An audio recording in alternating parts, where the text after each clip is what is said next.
変なんだと思う。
楽なお人、そんなざまじゃ笑われるぞ。分かってる。それに忍びの世界は争いだらけだ。そんなものを俺が必ず終わらせてやる。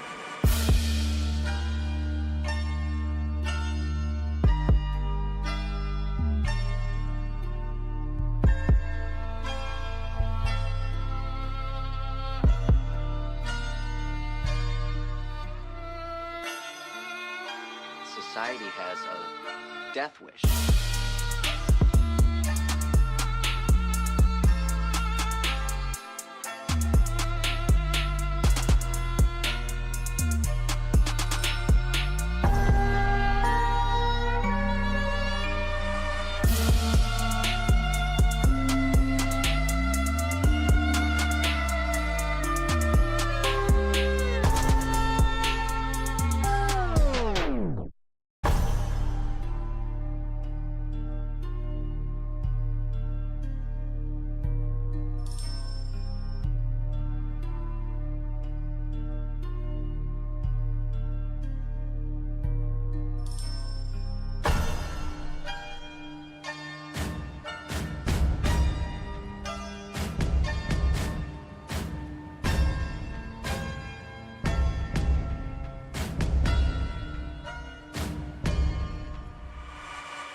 go. I had to unplug and replug the mic in as soon as I got it on. That's crazy.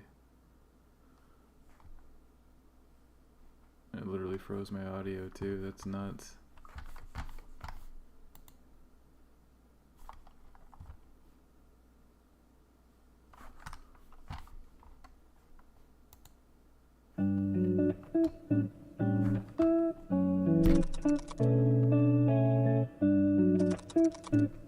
Heck yeah, guys.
obvious tip, but good tip nonetheless. Should be written down, but definitely one I would probably already default go for. Also just Googling, like, you know, is this company an AWS company? That's a big one. I'll just reveal a lot for you. They love to brag about who uses their products, so...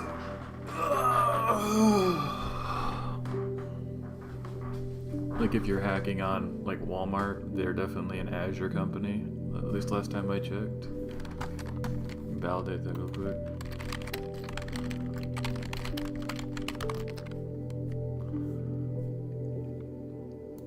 Yep.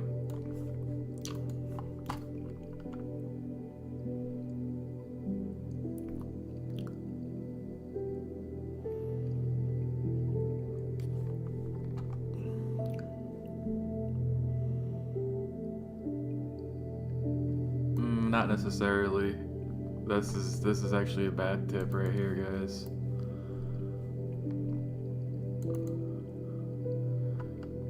Because I have a lot of technologies I've worked with over the years, and it does not reflect any like current engagements. You know what I mean? It's like, yeah, no. Definitely check out the job postings. And honestly, another thing is job postings aren't always accurate either. You know what I mean? I've joined roles and people just like lied and filled in boxes. You know what I mean? Like, especially if they're not like high-end tech companies that, and honestly, the more high-end a tech company is, like the less details I've seen for like their like technical stack. Like I remember years ago when I was like looking at Rockstar Games, like I don't know if it's different now, but you know, they didn't like list every single little detail about the engineering position last time I looked. Yeah, I mean C++, but there's not a whole list of technologies here, you know what I mean? Like they might, you got some Python and some Lua, but really it's just like, you gotta know how these APIs work in and of themselves, you know what I mean? So a little yes, a little no, but like I'm not seeing anything about like what they're web hosting on.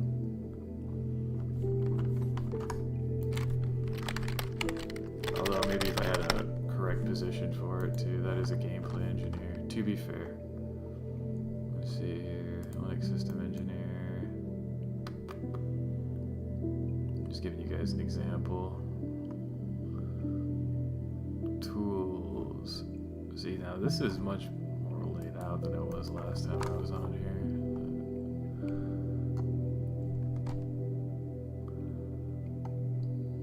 And their tech stack is all over the place too, depending on like what game they're on and what like they're doing.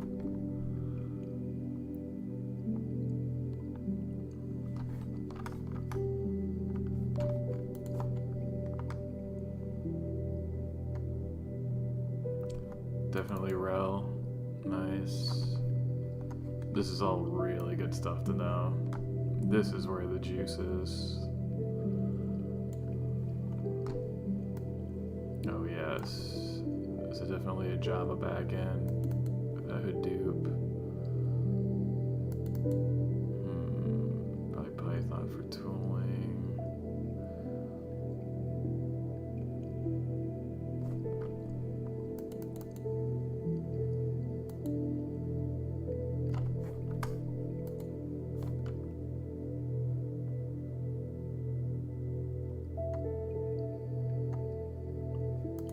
Spring Boot, Hibernate, Kafka.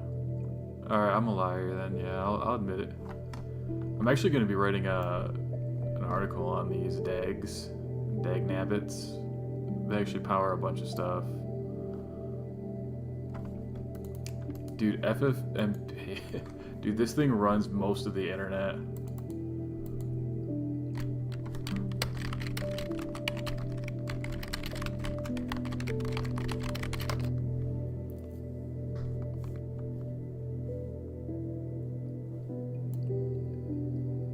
Yeah, I mean, it's...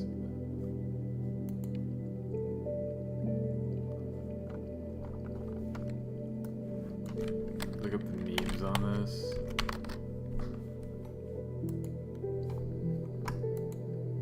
Yeah, dude. A good chunk of the internet is like, just, yeah, I don't know, it's crazy. Alright, back to the book. Alright, 1 second, go steps to the right.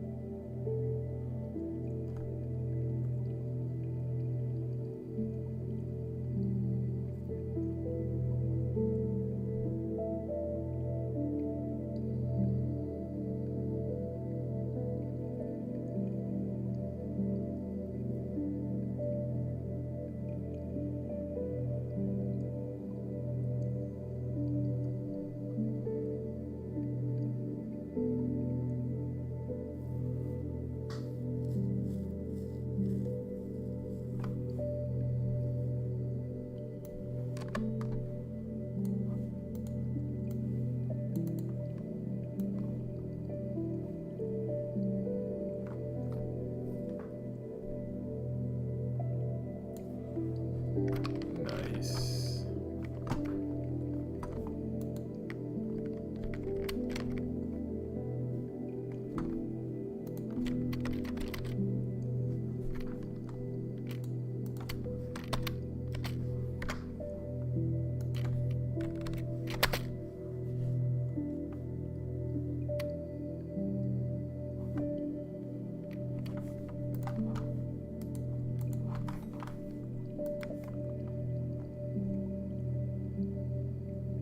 A little out of date though. I wonder what he wrote this in.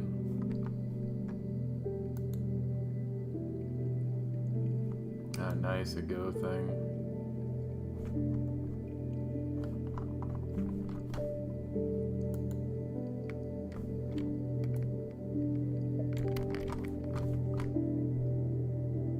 Super out of date though. It needs updating.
I have gotten through like 15 pages so far, guys. That is crazy. I'm taking way too many notes.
Of course.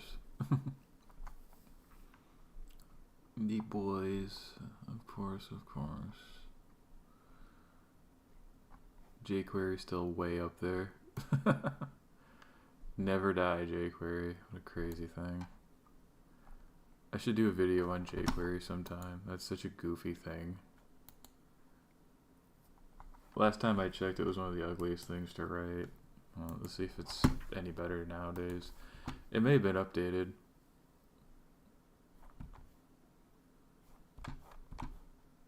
Is there a T query? Has someone made it in TypeScript yet? I mean, it wouldn't be that different. Although, I think TypeScript's compiled with Go now, so it's actually a little faster. So it might be pretty cool.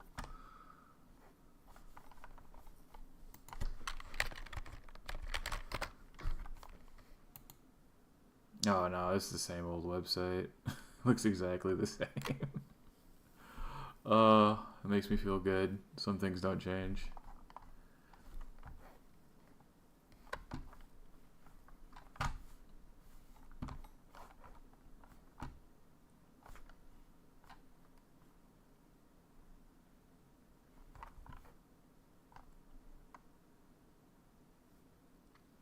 Maintenance mode only. That's awesome. Don't ever overlook old tools like jQuery and PHP. There's so much stuff that still runs both of those things. I think like it's well over 70%. What percent?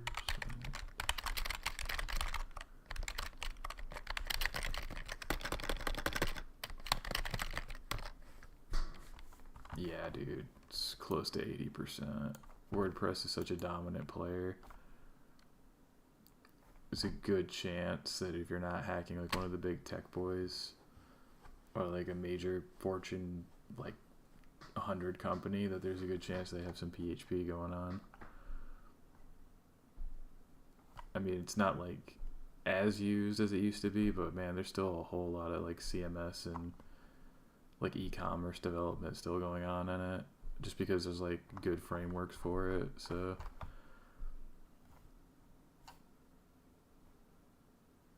yeah, like look at these articles.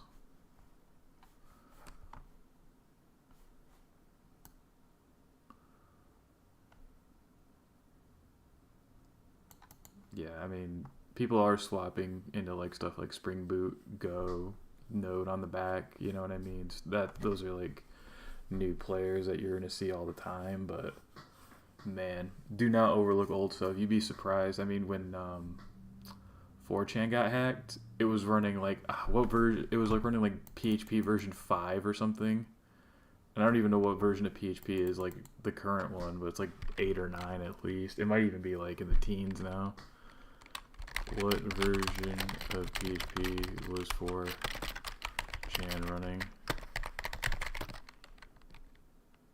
See if, oh yeah.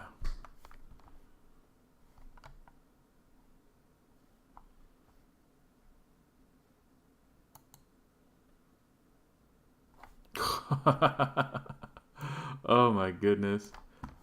A version from 2016? Dudes, I got my first professional job as a software engineer in 2018. And I started working with like AWS in 2017. That is crazy. I was literally still imaging machines at Google. Like laptops and stuff. That's crazy. Oh, what version of... Current version of FreeBSD.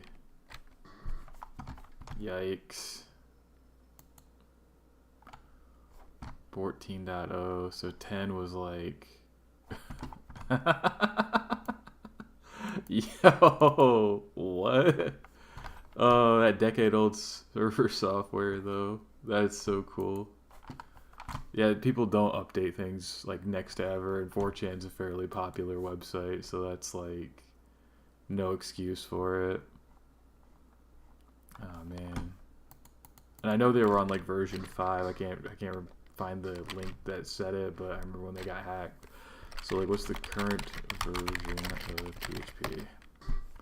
Yeah. Yeah, dude. 8.3.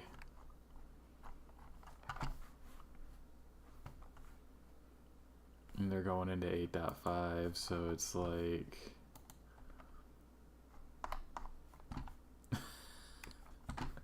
Yeah, hold on, when did PHP 5 come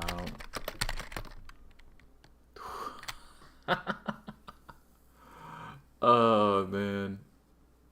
Yeah, that's probably the last time they updated it was 2014, that looks like. Oof. Over a decade ago. That's crazy. I don't know if they're on a bug bounty program or not. Probably not, but man, that is a goofily old website. So yeah, don't underestimate learning jQuery and stuff like that if you're going to do pen testing. That's absolutely, look, here it is. There's good old PHP hanging out. You guys should really learn how to like hack like the base level like systems like Ubuntu, Nginx, PHP and stuff before you try to like hack like AWS and Kubernetes and stuff. You get into more stuff with that, but there's obviously exploits there. But it's going to be more up-to-date stuff and probably more rigorously looked at than this. Like, people hate updating legacy. From like a professional who's worked in the industry, they hate doing it. I've literally had to talk to bosses and go, you realize you can't just give everyone admin, like, and then AWS, they just give everyone like admin. They're like, well, why are you writing, you know, specific like custom IAM like policies for these guys? And I'm like, man, like they really don't want to like follow that least privilege, you know, rule. But yeah, no, knowing how to read Docker containers is also going to be a big one. I'm going to do a video on Docker as well on the YouTube channel here in the near future. I got a couple of small like command line tools I want to knock out as well, but like, yeah, I'm going to be covering a lot of base level technologies because I think it's the most important thing for like people to learn is like how these like things work at a fairly deep level before you start getting into things like Kubernetes and like all the services in AWS and how they work and things like Redis, you know. I'm going to do a video on Redis eventually, but like there's so much stuff to cover, you know what I mean? I really got to get to making videos for you guys, but as you can see, the top list is nothing like goofy.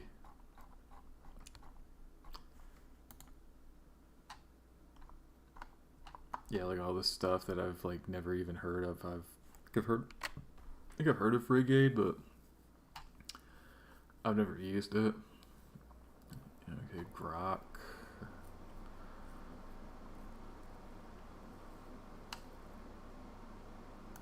think I've heard of JSR. I don't think I've used it too many times at work, but I think I've heard of it. Yeah, there's just stuff that like almost no one's using. Always stick to the top stuff. Always try to figure out like what your target's using, of course, but like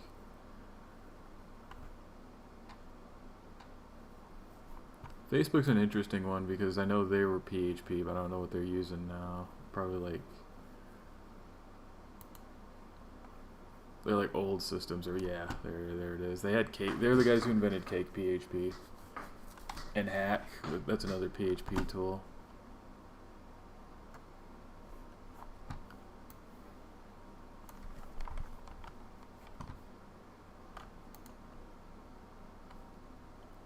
Of course, good old Jenkins, Jest.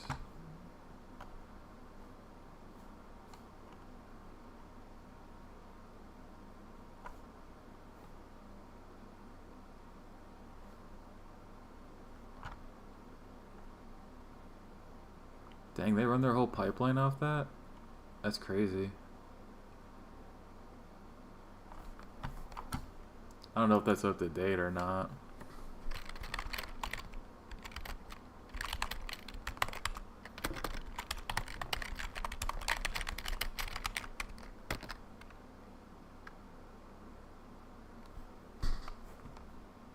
Yeah, I was gonna say, they do a lot of proprietary stuff, a lot of the big tech companies.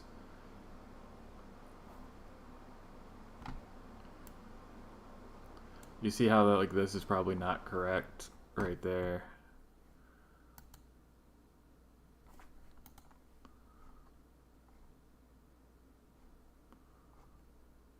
I wonder if this is like a GitHub package you can find.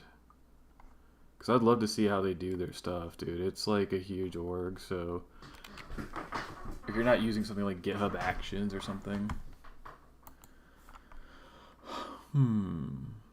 And you'd be like, I believe everything at Google is proprietary. When I was there as like imaging MacBook Pros and servers for them, they gave me access to their code base, and they every single thing, even like the inventory, hardware inventory tooling was like custom homemade stuff. They literally just have their dudes in there. Like, I think they make a lot of the juniors do that. Like, that'll be a project for like a junior developer on the team, or even like interns will do stuff like that. They'll make like little fun apps to make the process a little easier, but like internal. So it's hard to like find information on it if you're not in there, you know what I mean? Because like it's not like you're gonna be able to like Google, you know.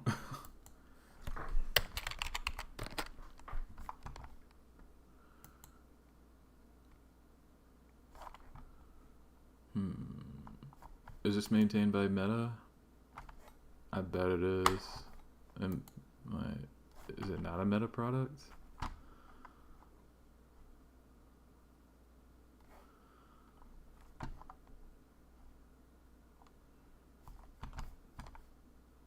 Oh, 𝗕𝗂𝗵𝗵 again. These guys are popping up everywhere, dude.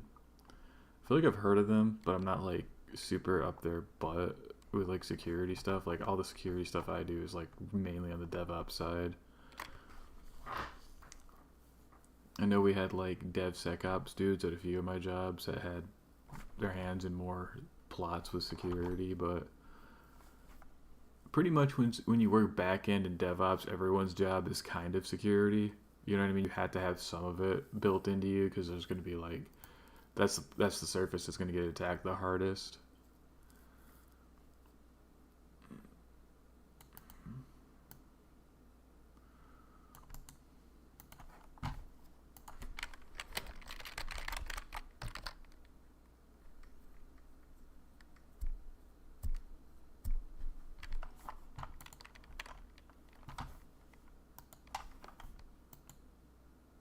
Very interesting.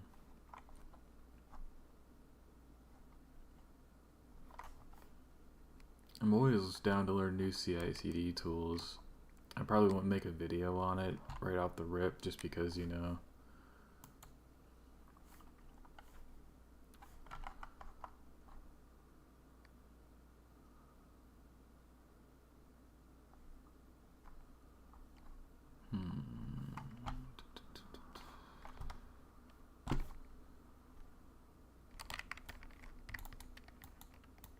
Is this the same thing that Meta's using, or do they have a product called the exact same thing? I know that happens sometime.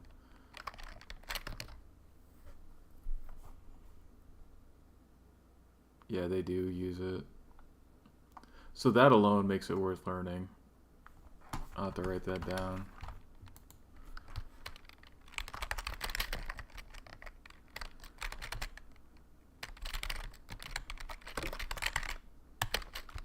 Facebook exploits / meta exploits. Yeah, because if you're gonna be like hacking on Meta, like Facebook, you shouldn't just hack all of their stuff. They're not gonna be built the exact same way, but they're definitely gonna be sharing like CI/CD tools and stuff like that for sure, and a lot of the same APIs just to like share data. That login with Facebook tool and whatnot, so absolutely, for sure. Oh. Conveyor. Alright, back to what we were looking at. Oh man, I've been, like I said, I'm still on page. Oh, sorry dudes, I haven't been playing music for you guys.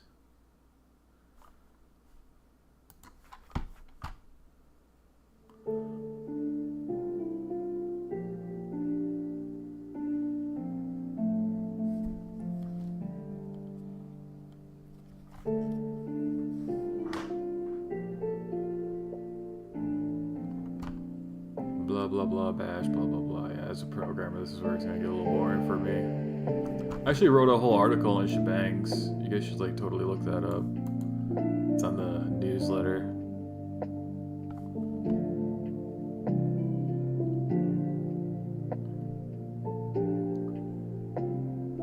Wow, I'm gonna be able to skip most of this. That's pretty sick.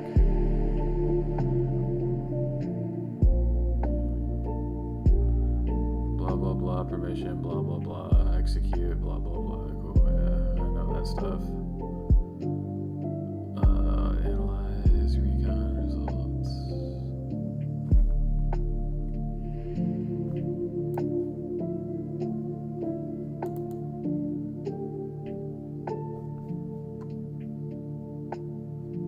Oh yeah, this is more basic Linux. This whole thing's just gonna be basic Linux, isn't it?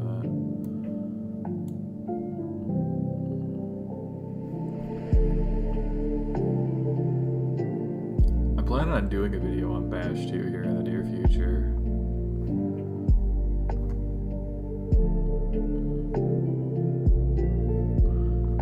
Oh man, this whole thing is just Bash. Okay, blah blah blah. Alright. I do want to do a video on the curl command, so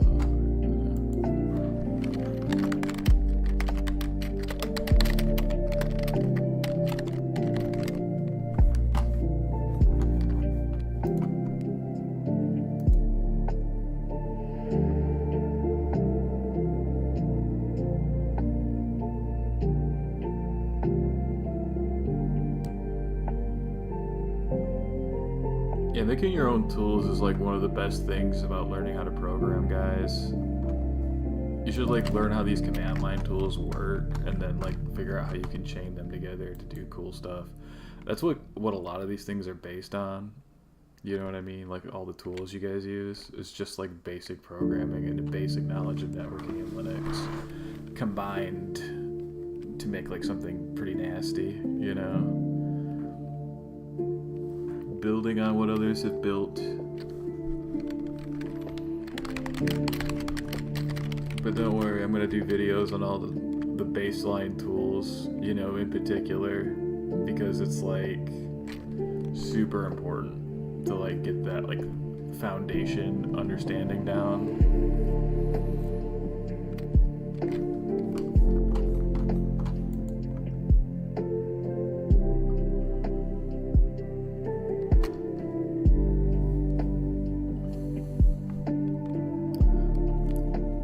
Now, regex has come up before in my work. Like, I've had to debug some badly made and maintained regex, but it's like one of those things that like a lot of like developers at like mid-level companies don't even want to touch. But if you're comfortable with it, people tend to like almost overuse it because it's like you can do so much with it, you know. But if the rest of the team doesn't know how to like work with it, like it's hard to just like unpack something like this if you're not like all right, what is this regex doing? You gotta like re-teach yourself regex when you have to debug regex every time. I'm definitely gonna, you know, I'm gonna write that down. Do a video on regex. I want to do a regex exploit video on, what was it called, like a REDOS, regular expression denial of service. Pretty goofy stuff. You can get into crazy stuff with regex.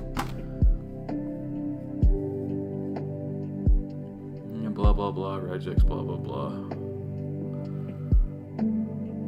Oh wait. Whatever, I don't need a cheat sheet. There's a million of them.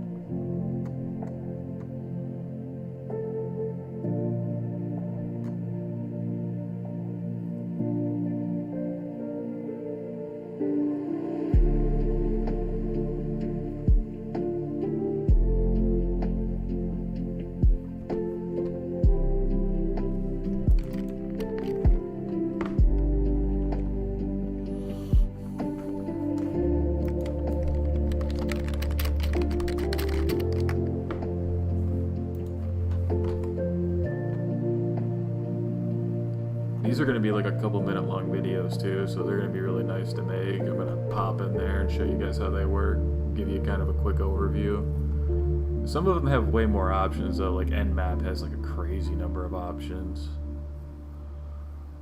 So it just depends on the tool, like how long it'll take to make the videos, but definitely some of the ones like cat and like sort, these things can be like, they're going to be like a minute long video.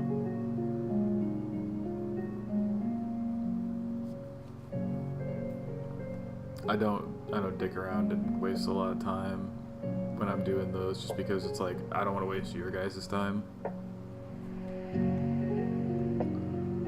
Blah blah blah blah blah blah. Wow, dude, this is so much just baseline scripting. It's crazy that I take this for granted too, just because I've done enough programming where I'm like, yeah, this is extremely basic, just an if or.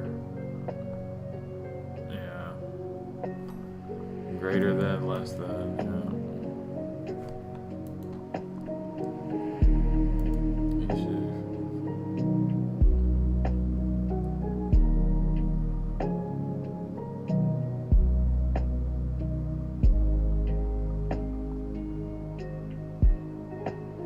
Basically, this whole section has just been programming is good, you should program.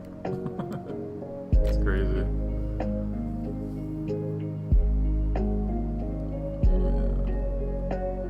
This is just, you should program. That's what this whole section is telling you to do. I personally don't like books for programming examples in particular, like unless you're learning like something like low level core syntax stuff like C or something. You should definitely, if you've never programmed, definitely pick that up. But like, especially if you've coded before, this type of stuff is like, man, if you know how those tools work, I could probably figure out like something I would do different with this. For example, I don't like magic numbers. There's a lot of magic variables, you know, these things, especially if you're scripting something, like it should have a config file, or at least like, you know, an unchanged variable up top for permissions levels, like, you know, a hard-coded thing that's like, yeah, this is the variable. Instead, they just pass in values and expect people just to know how everything else works. That's not good programming. And that's like kind of my issue, is like if you're not like, if you haven't been doing it a long time, like I'm just so picky about how I do things.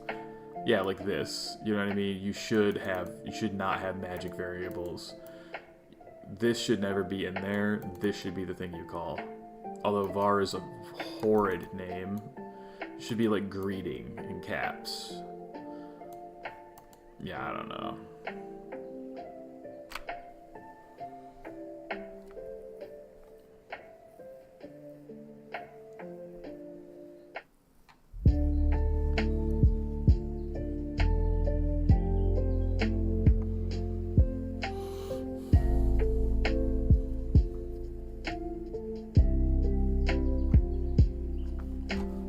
Although I should do a quick video on Chmod as well. That's a good thing to do. Each one of those letters, 777 is the default that people go with, but like there's so many, you can change each one of those and it gives you a different level of like granular permission, so.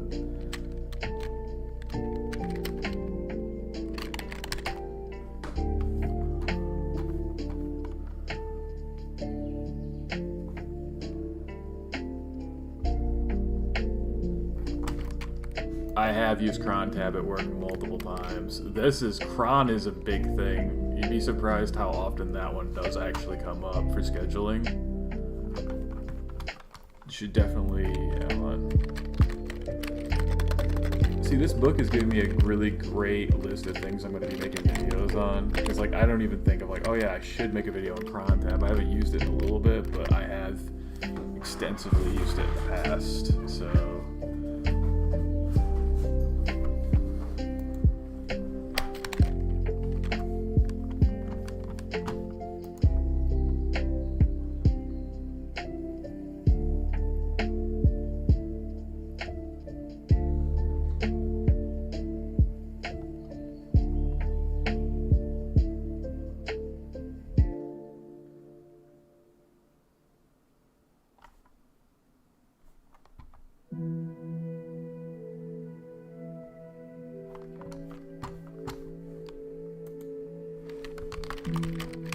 Deep dive video on Git.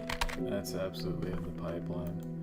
You guys should absolutely master Git before you get into GitHub. I know it's like oh, you really only need to like, you know, commit your changes basically and push and pull for like most of the stuff, but then when you have to like rebase something, oh man, not knowing like how core Git works is like a nightmare. So I've like totally like nuked repos before and like they were fixable, but like I got chewed out and he literally made me sit there and read all the Git documentation. After that, I was a junior front-end dev. Well, technically I was doing full stack, but yeah, I was working mainly on the front end and I was like, oh man, you know,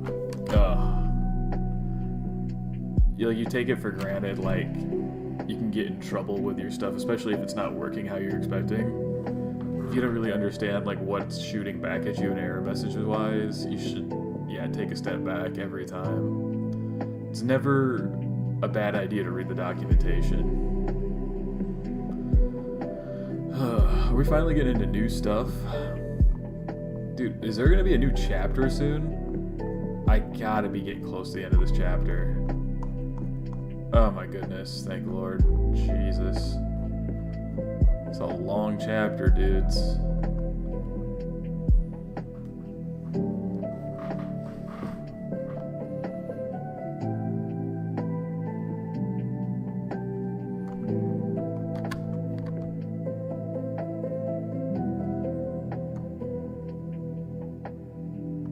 Ooh, LinkedIn has an API.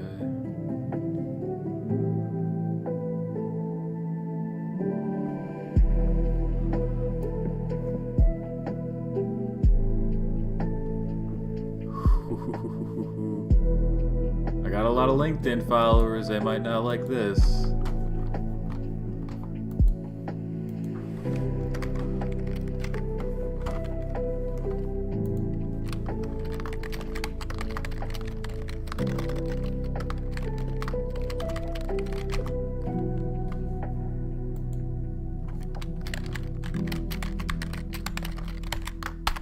Should do a video just on core APIs too, because like when people do this, they give like the super high level explanation and they don't connect the dots so many times, and then you'll have videos that just do the dots, you know what I mean, they just show the implementation. So like connecting like what is it and like how we're using it and like giving like real practical examples is like I think how you should be teaching APIs. Like not only making your own, but then like showing how others have made theirs and going, oh, like see like the pattern. It's such a big deal to understand it. It took me so long to like understand base APIs. It was like one of the things I had like the biggest mental block with for some reason. And then when I finally understood, it's just like an agreement to hand out data. It's like, oh, that's what it is. It's just like, yeah. And yeah, I don't know.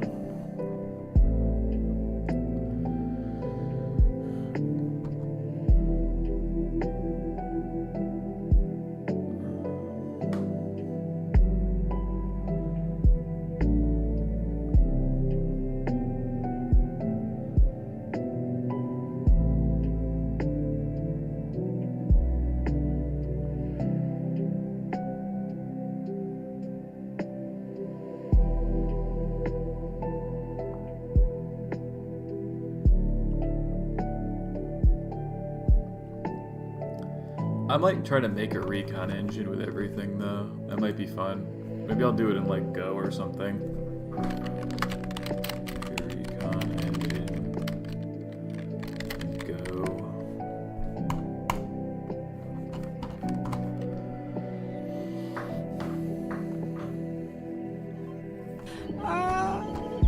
Oh, I got a new sub. Who subbed? Mr. Juster! No. Because I'm not a stand user. Yes, right.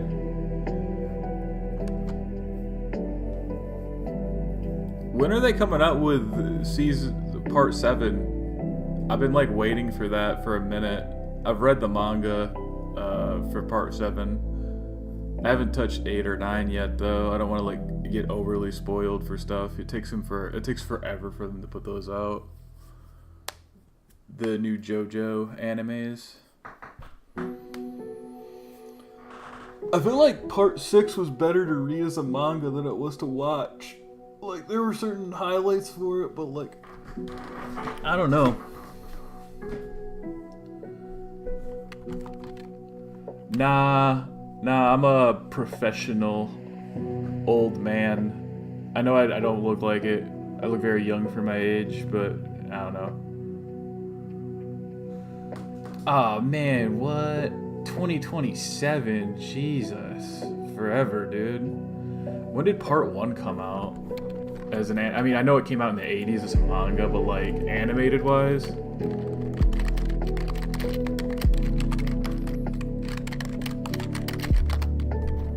Oh my gosh. Forever. But, no. Yeah, I was about to say, it's older than that. 2012 sounds more right. Yeah, I was gonna say.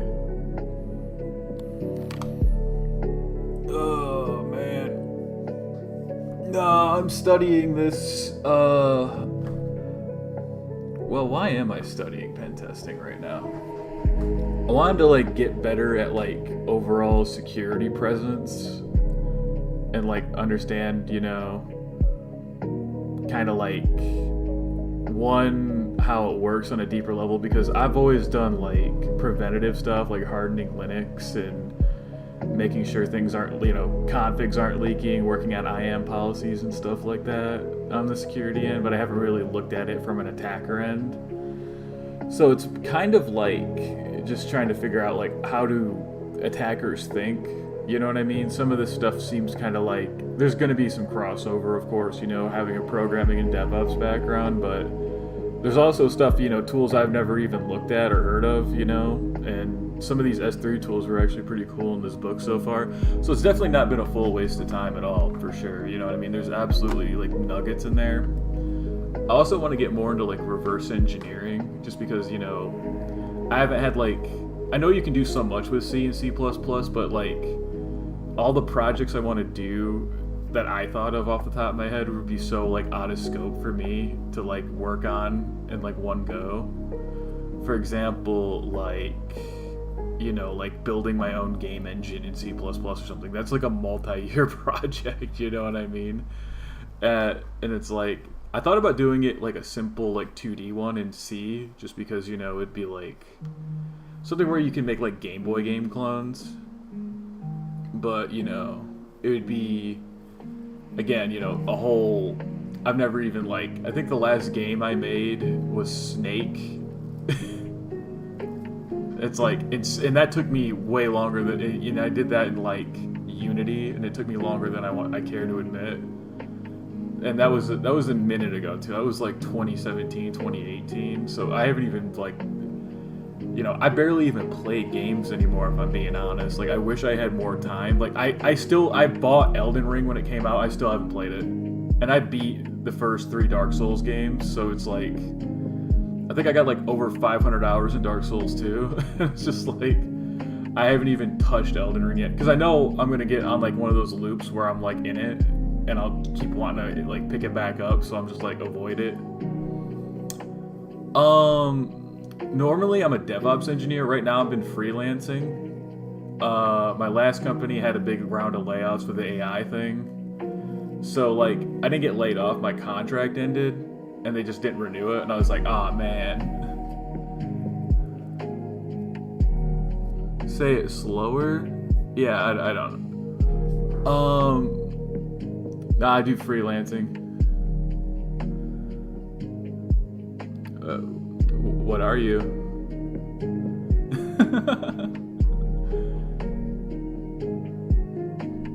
I know it's a weird time today to be streaming. It's like 5 in the morning. DevOps engineer?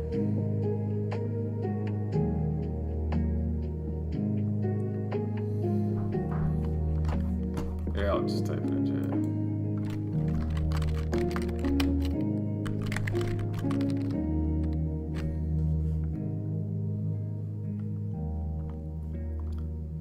That's what I normally do.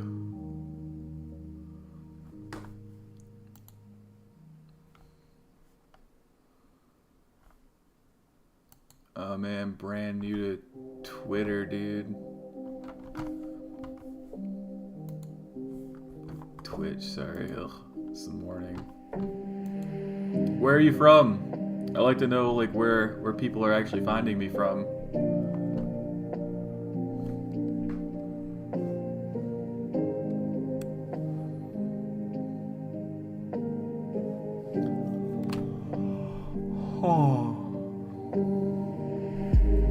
Oh, nice. That's a whole nother. I want to learn electrical engineering myself. It's just, that's a whole thing. You know what I mean? It's like oh man. Plus, I want to relearn math, which is another thing you'd have to know as well, you know? I'm back up to like Calc 1 on Khan Academy.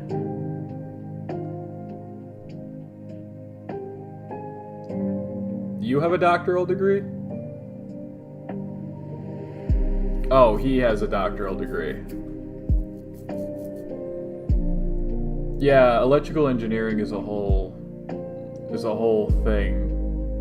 I tried reading a book on it once, and it was just like, oh wow, I need to go way back to like base level circuits and like like what little kids learn. It's, man, I'm not a big fan of having black boxes in my life in general. Oh, Saudi Arabia, nice. Nice. I absolutely have wanted to visit there before. I need to visit there sometime.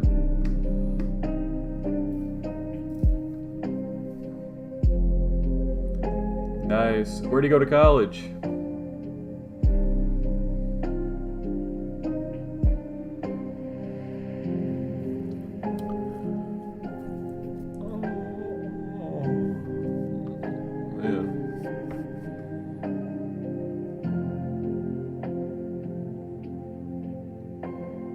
Oh, South Illinois.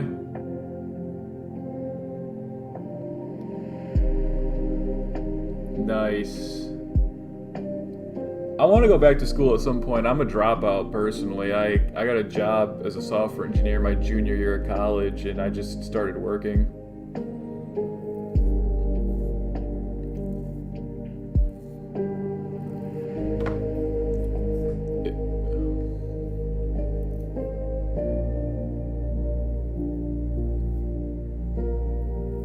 Nice, nice. What's your degree in?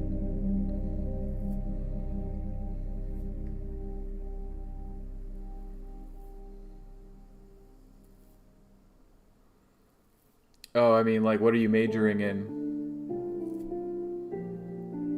Oh, wow. I forget that there's, like, young people. I forget you guys exist. You know what I mean? I'm like, wait, isn't everybody an adult? Oh, man. I'm like, there are high school students. They do exist, man. They're not just in the animes I watch. Well, thanks for stopping in, man, and checking it out, man. I appreciate it. I'm probably going to watch something funny here in a second, just to take a break. I've been reading this book for the last 2 hours now. I like to swap between funny videos and, you know, the actual tech stuff. Should definitely check out the YouTube channel as well. Post a link for you. Definitely got some content coming down the pipeline. Man, that's crazy, dude. Like, people in other countries get married young too. You know what I mean? People, I think like half of the people I know from high school are still not married. It's crazy. And a lot of them don't ever plan on getting married.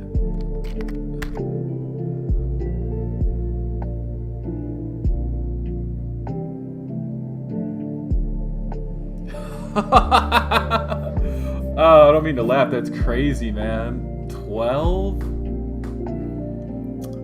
Man, that's so...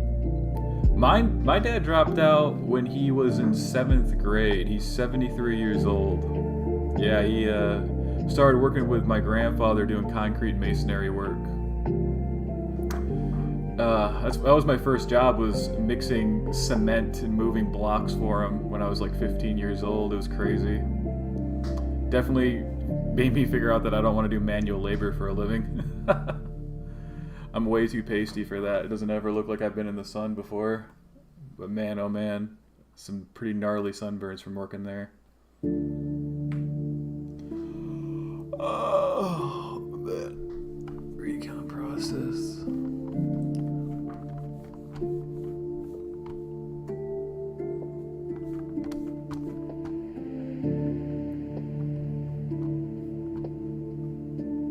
Oh, man.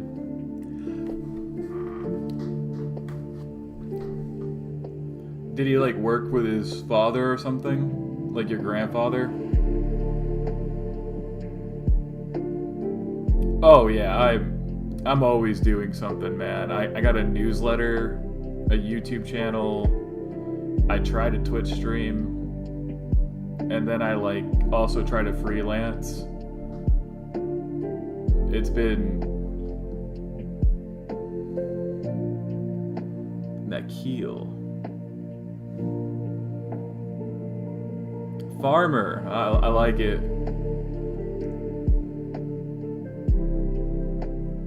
What the heck is Tamor, dude? I gotta look that up. I don't even know what that is. Nope. Why did it go? What the hell is Google defaulting for that for? Oh, dates. Okay. Yeah, that makes sense.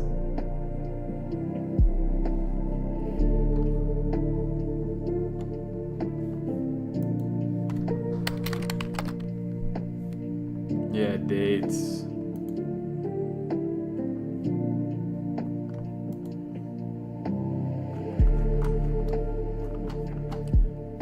I do like dates. They're pretty solid.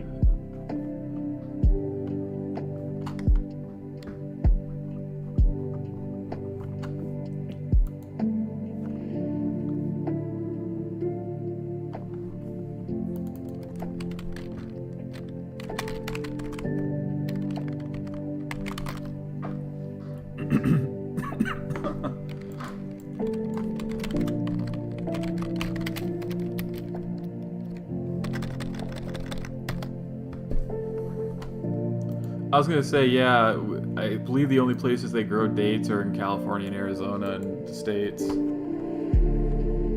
It's always got to be somewhere dry. I'm in Michigan and we grow apples and cherries here mainly. That's like our two big fruits. They'd have apples like the size of softballs, like yay big, gigantic apples in our, right where I live. It's pretty crazy.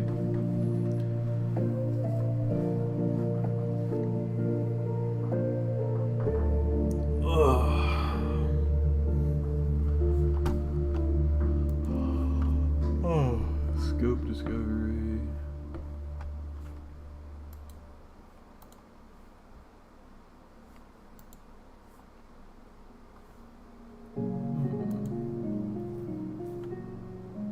Ooh. I do like that.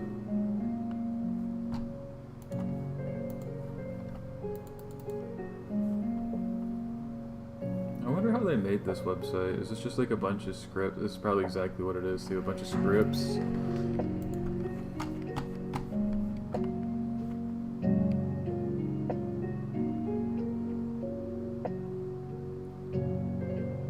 Wait, what type of food were they growing? Oh, was he like seafood? I'm sitting there thinking like underwater fruit for some damn reason. You could tell I've been up since like 3 in the morning. Oh my goodness. I'm in like underwater fruit. Obviously seafood. Oh my goodness.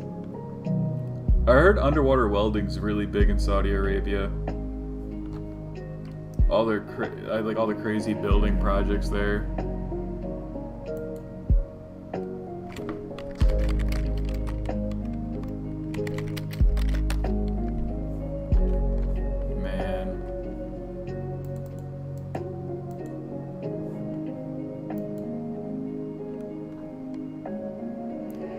The development of like the capital has been insane.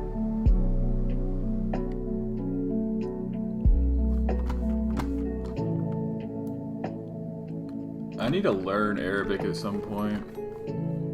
I got a lot of, strangely enough, I got a lot of people on like on LinkedIn that follow me from the Middle East. It's like a decent amount. Oh, nice.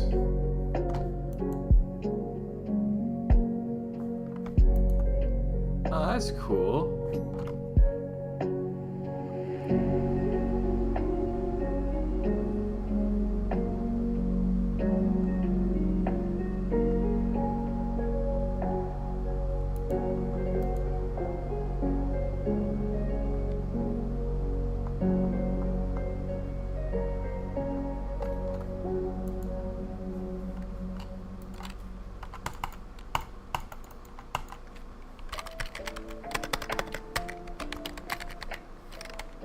This is where my dad's from.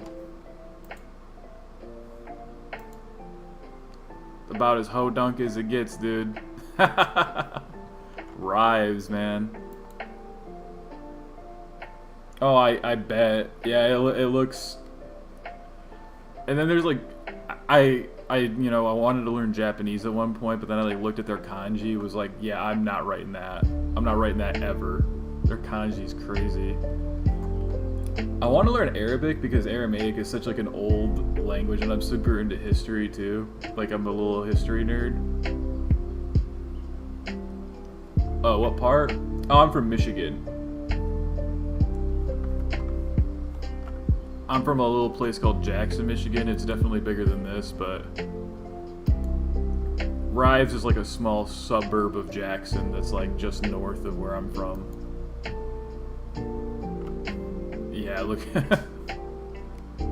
It's a very small place. It's a farming community too. He grew up right next to a farmer. Oh, I'm from the north, so Michigan. Yeah, I'll show you.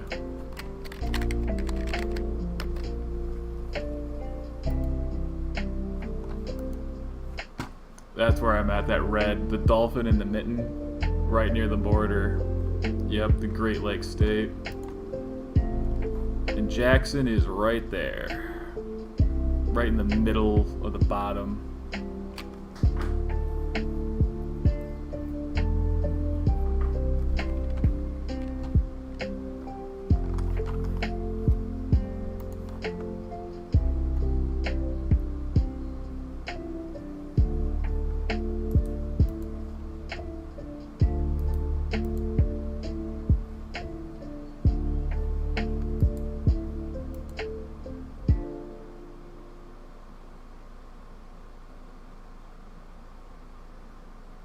Stuff we just read about, tech stack fingerprinting, blah blah blah, built with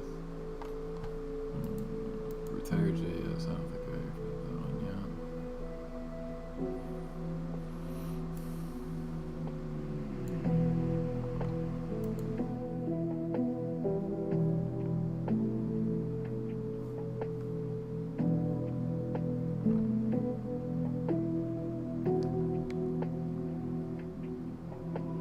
Oh yeah, Michigan has had some crazy winters.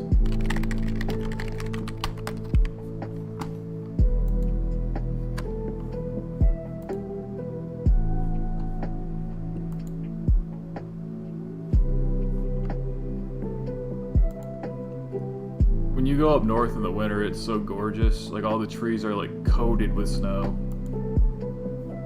It's very winter wonderlandy.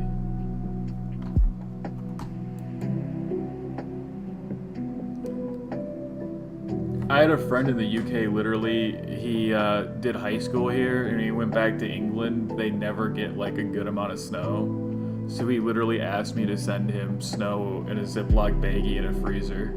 Because he wanted to, like, hold on to some Michigan snow again.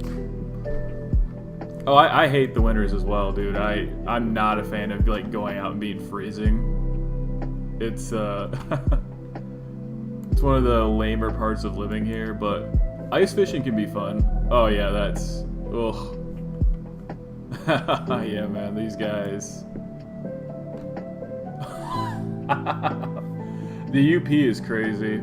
The west side of the state also gets a lot of snow, and because it's right off that lake that's right near Chicago, so it gets a huge amount of weather.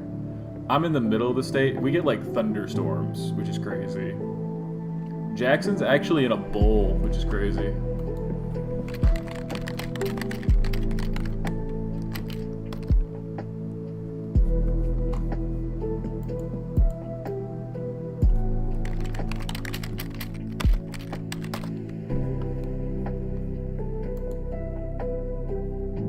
Oh, we're also the birthplace of the Republican Party. That's a fun thing. The right-wingers are directly from here. That's a little known fact.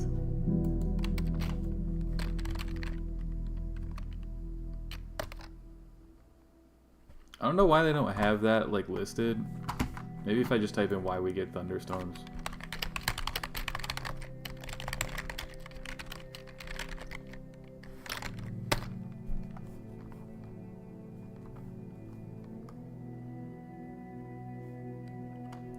Yeah, we're in like a little like dome compared to the rest of the state. So like when you come in here, the air, it'll like zap in there. We get crazy thunderstorms in Jackson. We used to just stand out on the porch and watch like lightning hit the concrete and cement outside. And it would like leave lightning burns on the ground. It's...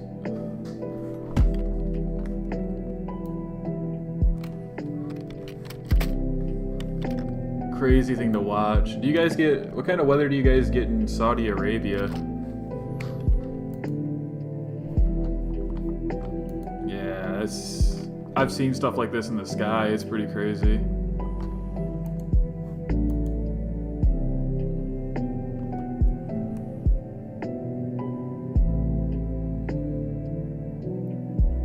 You guys get like sandstorms and stuff like that, right?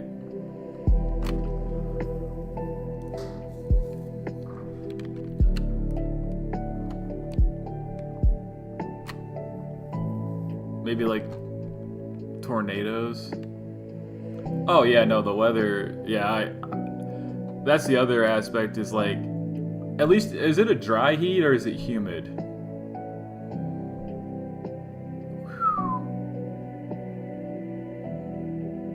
Yeah, that's like Arizona on crack.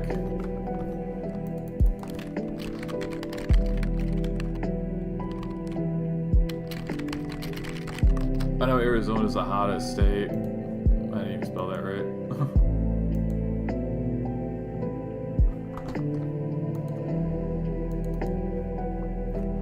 Yeah, we're not paying that wall. No thing. 118, 115. Yeah, you guys are beating out Arizona. So basically, it's like, I don't know, what is that in CC?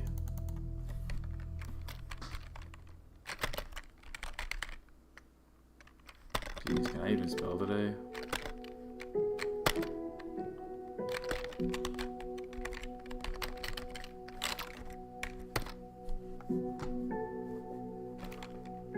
Couldn't remember how to spell that. My spelling's not the best. I've been relying on autocorrect since I was in middle school, so...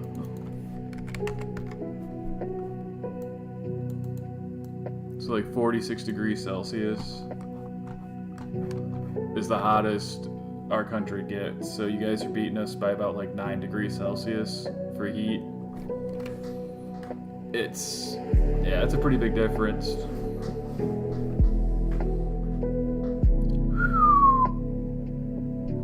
Good Lord. I would melt.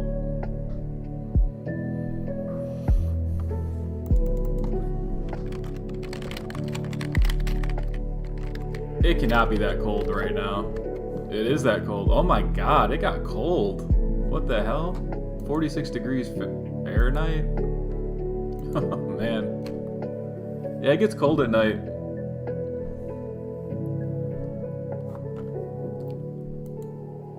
The summer's finally cooling off with September coming in.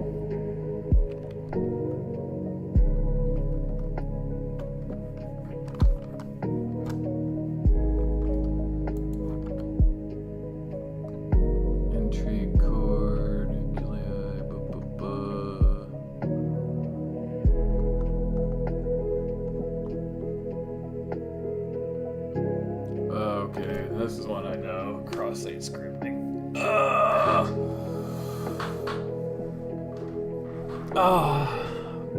Thanks for stopping in and checking it out. I really appreciate it, dude. Hey, come back anytime. Love to have you. Oh, boy.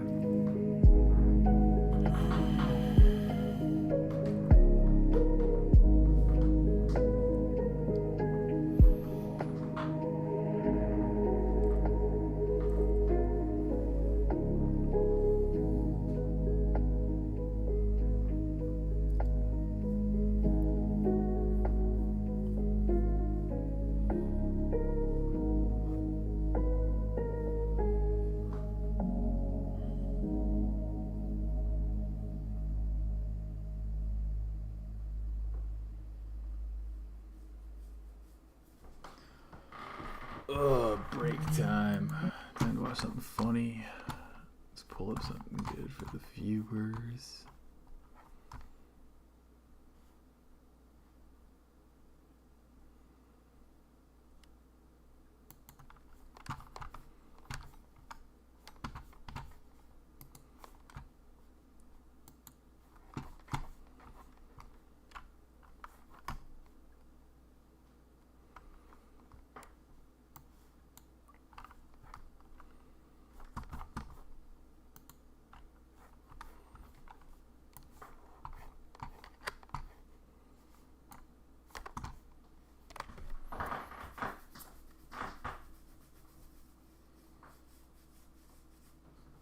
Oh, man.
Good evening, pimps. I'm coming to you this evening to tell you some truly harrowing news. There's been a tragic accident at DA headquarters, an unthinkable one. The board is outraged that this tragedy could ever happen. The tragedy being, they accidentally made a good game for the first time in 10 years. Yes, I know Titanfall 2 came out 7 years ago, but that goes against my point, so I will be disregarding it. Anyways, here is some footage of what? My bad. That was the wrong game. No, here is some footage. Viewer discretion is advised. Pocket lunchbox! You did.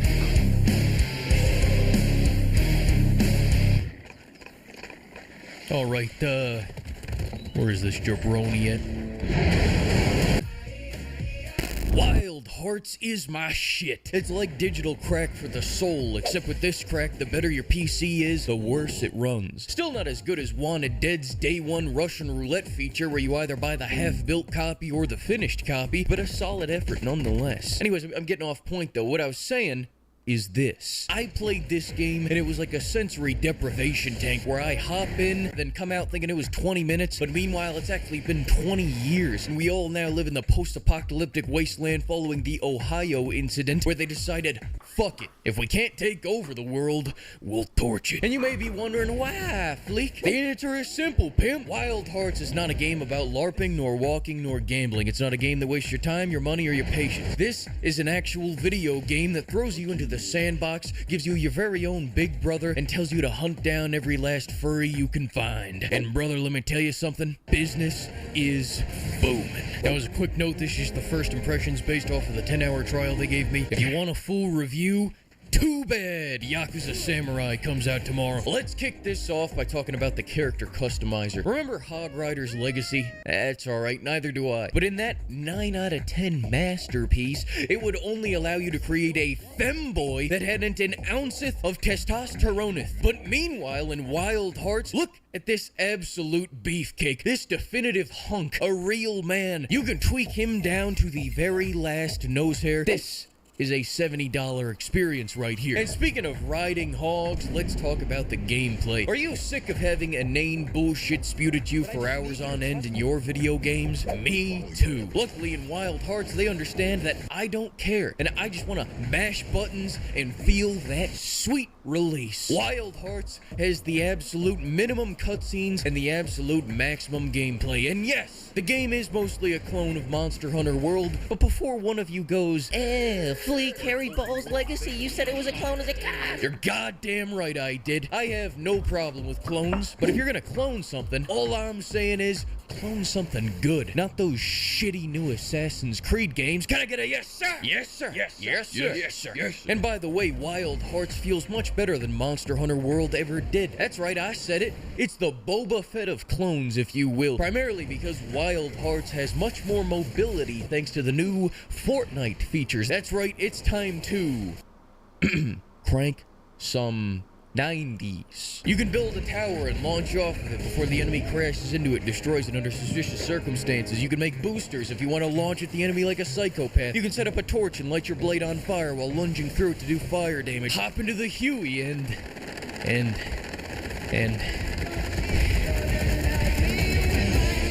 make a giant Tom and Jerry hammer, and best of all, you can slide right under the enemy's nuts and give them a little taste. You get what I'm trying to say. No more moving like a geriatric, no more sharpening your whetstone, and a lot more building walls to keep out those goddamn dinos. It's perfect. This combat feels so tight that even though this game is just fighting giant mutated sponges, I'm still having a blast. Especially if you contrast this with the renowned 9 out of 10 masterpiece, Hog's Legacy. Wild Hearts, Hogwarts Legacy. Wild Hearts, Hogwarts Legacy. The difference is so stark, it's almost like I didn't show anything for Hog. So why don't you take your little spell book and cast Shove It Up Your Ass on that night?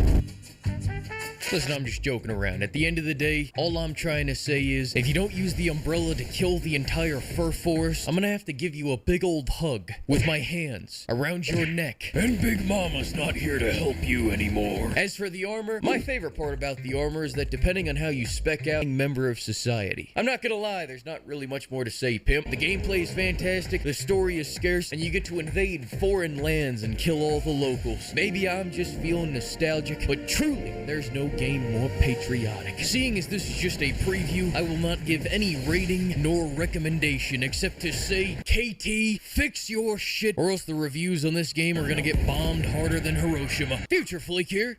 I was right. Goodbye!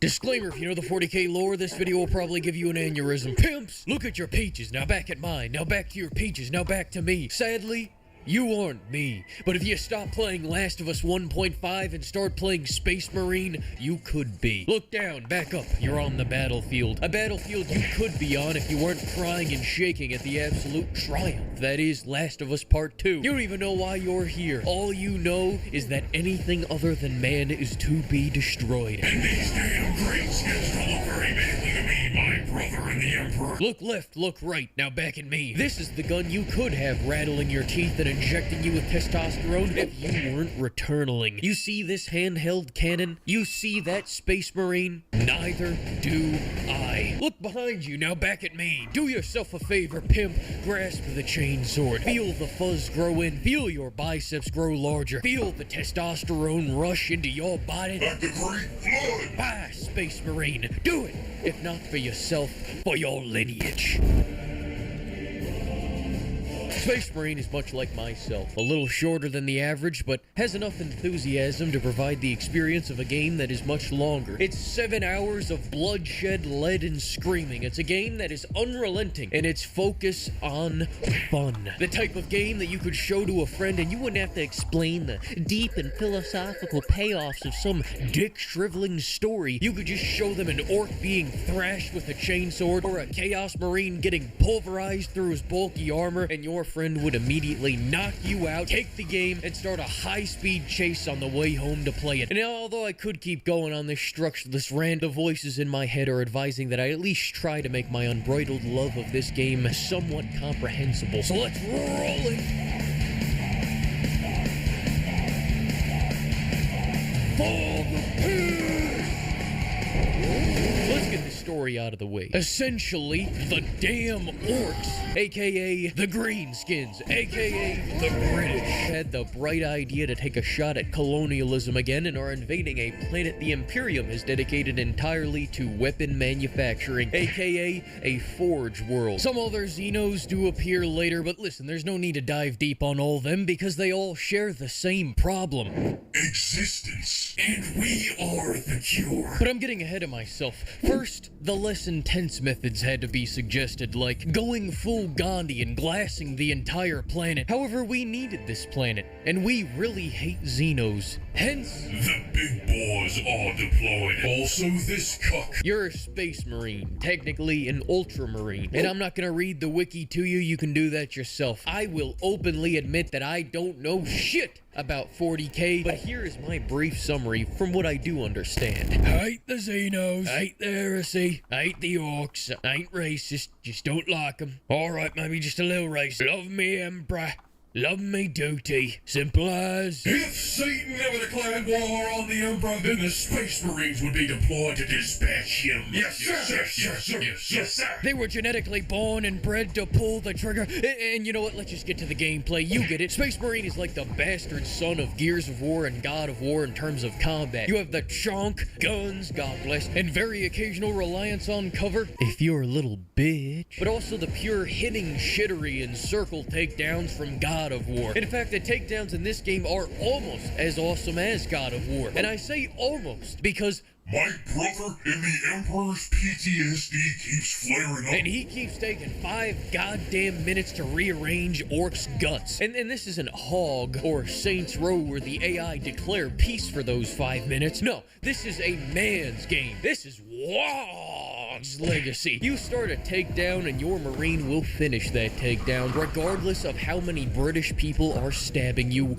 with bullets. And if this turns you away from doing takedowns, then I guess you'll just never become a man, because that is the only way to heal in this game. That's right, Space Marines heal by inflicting pain on others. They're the original Sigma males. So just don't feel bad about it, alright? You just don't think about it. Just remember, son, the only good greenskin is a dead one. And now that I've got you on homicide, I will admit that I lied. You also have Spartan Rage that regens your health, so there is that. Then you have the cross gene from both of these games, which is the gene that makes it better than TRT. The gene that, after playing this game for 15 minutes or more, chisels your jawline, straightens out your posture, buzzes your peaches, and shoots you up with enough jet to go fight an exotic animal. That rare, perfect hybrid found only in Vanquish and the Elantra. Jesus, I see another hit con, I see another hit, man. And now that you know the broad strokes, let's get to the plata y plomo. For starters, the chainsword is the best thing since the Emperor created the bolt gun. But before we talk about the chainswords, to whatever big brother the Ministry of Love sends to manually review this video, I love you, pimp. I love you strong. Please let me have this. This weapon doesn't have a bad takedown. They're all equally brutal and beautiful. If you say this weapon is bad, then you can go fuck yourself, because there is no such thing as a bad chainsword, just a bad owner. Speaking of bad things, you also have me mallet, aka the bonking stick. Usually we use this on Imperial Guardsmen when that Slanussy casts a spell on them, but in this case, we just use it to control the riots. Unfortunately, at the cost of 2 weapon slots, though, which makes this weapon completely bunk, because then where would I put the heavy bolter? The heavy bolter, for those of you that don't know, is the ultimate man's weapon. The heavy bolter is like an LMG, except due to the fact that this isn't an online game, they can give it the RPM of an SMG without anyone pissing and crying their pants that it's OP. And if that's too many acronyms for you to understand, I get it. Here's a better explanation for you. This gun solves problems at a remarkable rate. Now, other than that, I do fully endorse the use of the melt-a-gun. I do not understand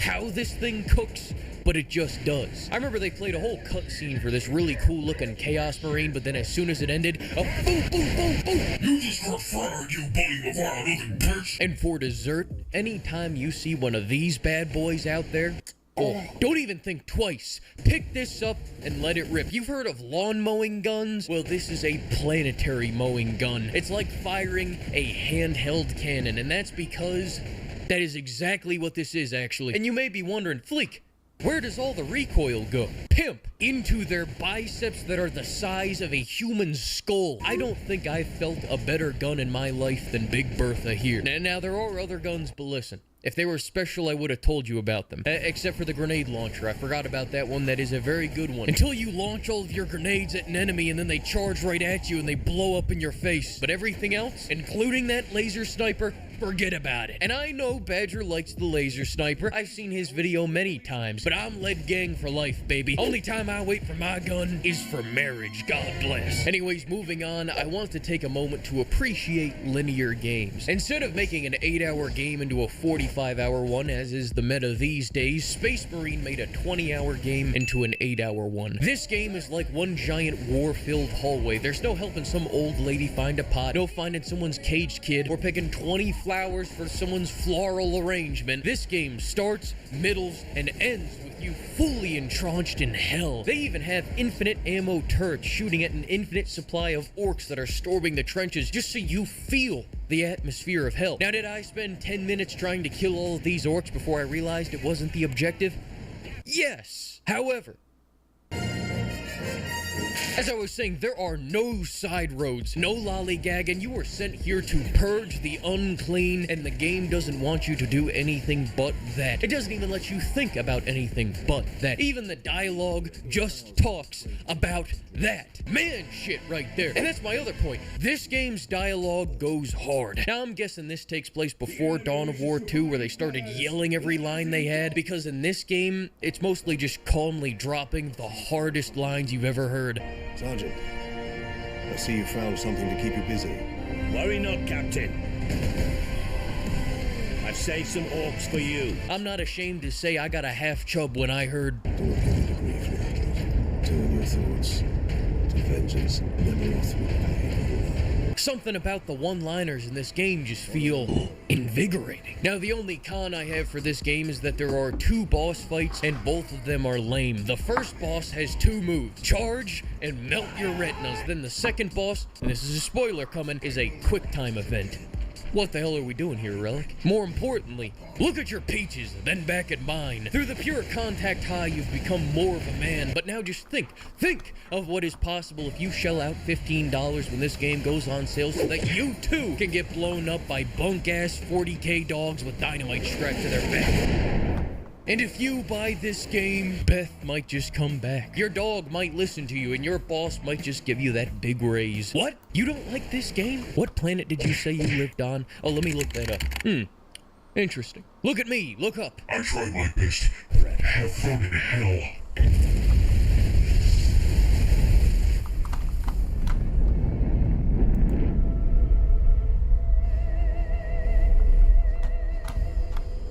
And if Space Marine 2 doesn't have that 𝗤𝗔𝗍, Then buy the Emperor there next.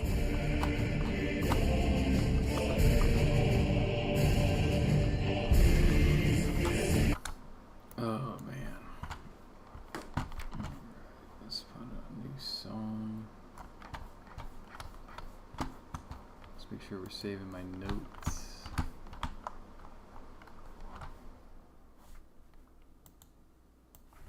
I'm gonna have to refactor all these notes later.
Yeah.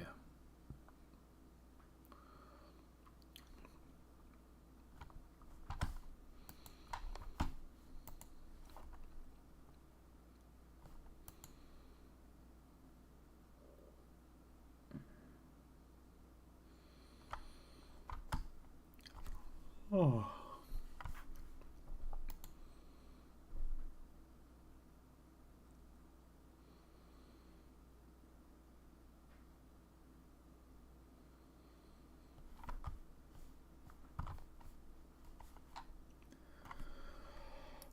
Oh.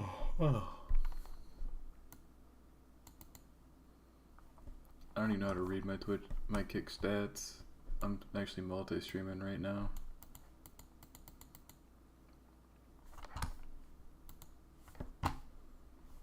No viewers, but 9 followers. Nice.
should really learn Golang, dude. There's so much cool networking stuff that's made in that now. This all used to be like Python. Now it is Go. I remember when Go first came out too. It's been a few years now, but definitely a newer language. And a lot of these tools are like already getting old. Like, look how like long it's been since this one was updated. A lot of stuff that could be. It's crazy that this stuff is like listed as a thing. It hasn't been. Oh my gosh, that's crazy.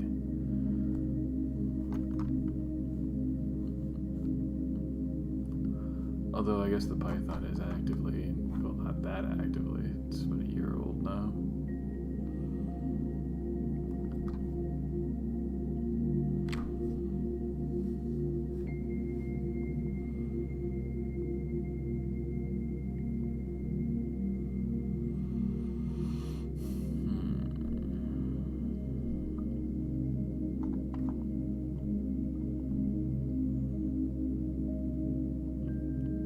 You know what would be cool other than just screenshots too, is if you could like do some type of like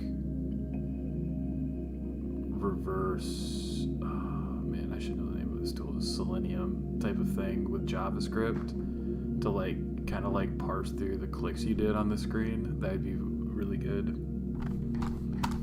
That would be a very solid tool.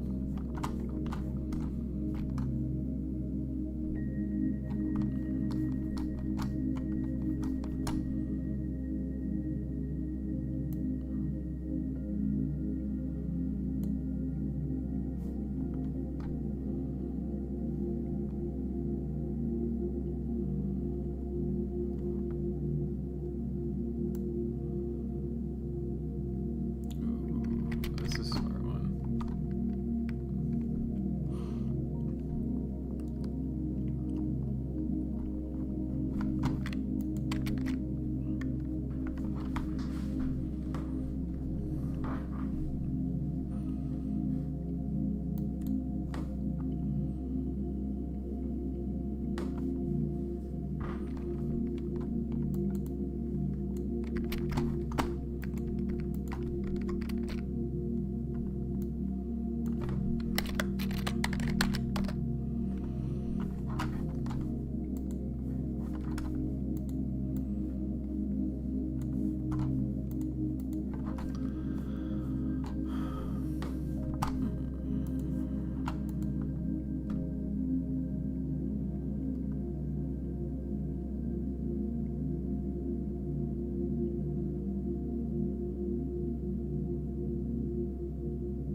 don't think I've ever seen that location equals for a script tag before.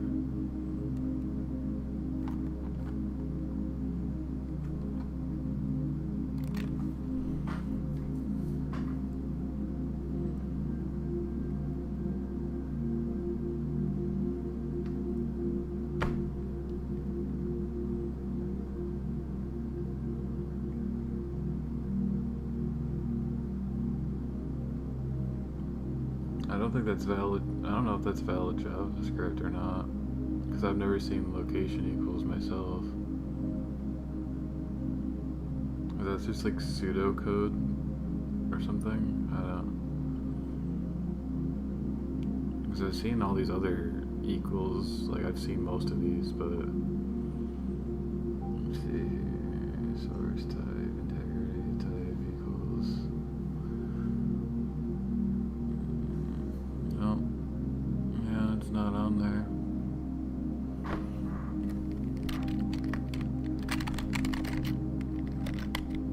Yep, it's not even on the page.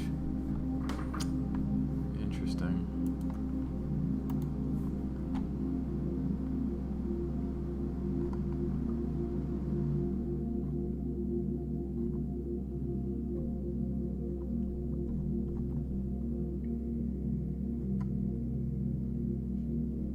Say source is the 1000% valid one.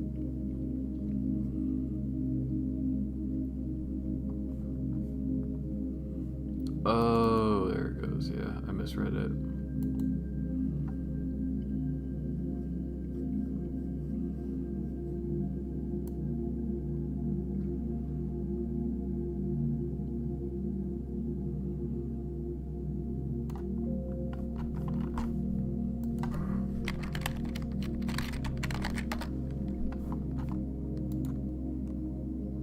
That is an object, though.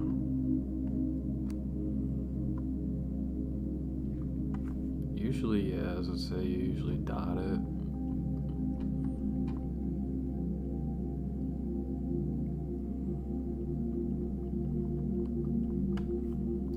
I should do a deep dive on the DOM API. I used to be pretty solid with DOM, like 2017, 2018, when I was doing a lot of like specifically web administration.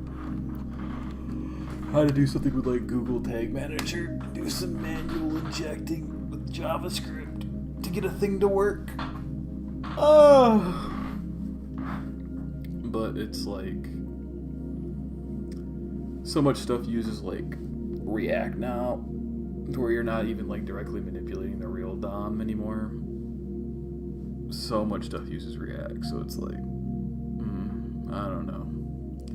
Still a really powerful tool though. I should do a deep dive video on the DOM API, because there's like so much you can do with this. This is like a lot of the power of JavaScript right here is like this one API.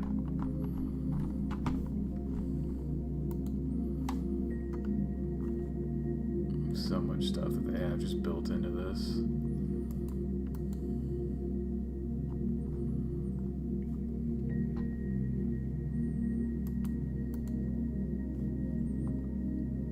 Each one of these could be like an entire video, but you should probably like learn core JavaScript before you like try to mess around with this stuff. But there is like a lot going on here.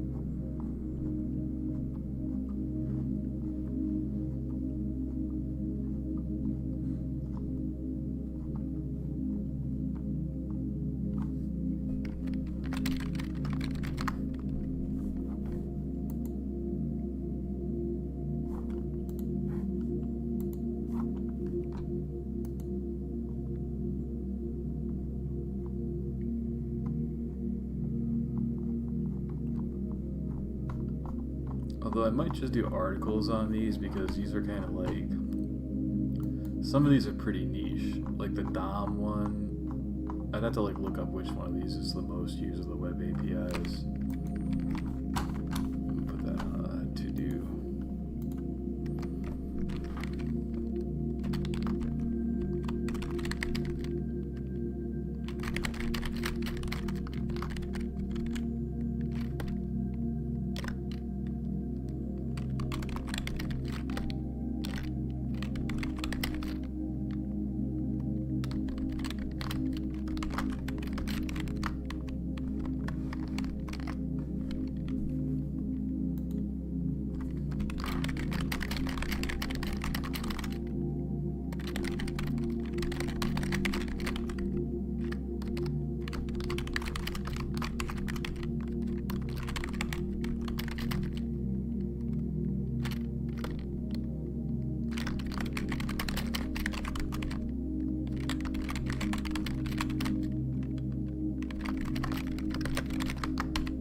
I was gonna say though, if you're gonna do web penetration testing, like that is your most powerful tool right there, because like the core APIs, like the stuff that you just have access to right out the rip, is extremely powerful in both browsers. Like you can do so much with just like core JavaScript that it's like nuts. So if you could combine that with like back-end tooling and like chain that, I'm definitely been thinking about making like a framework that makes this stuff easier to make, you know what I mean? Like something that's gonna like have libraries built into it and like easy ways to make tools. Because I'm really like Go and TypeScript are like, that's like most of what you need to do a lot of like what you need to do for web development, especially small scale projects.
I actually have one of those exact type of links that auto subscribes on my YouTube channel. Here, let me pull it up. Alright, a second.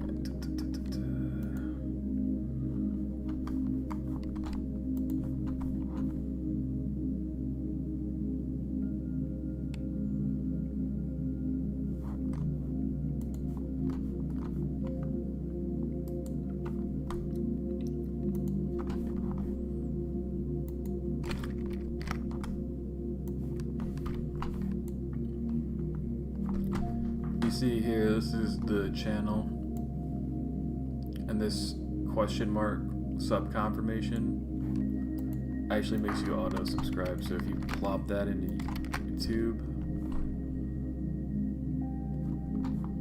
yeah, you'll get a confirmation to subscribe.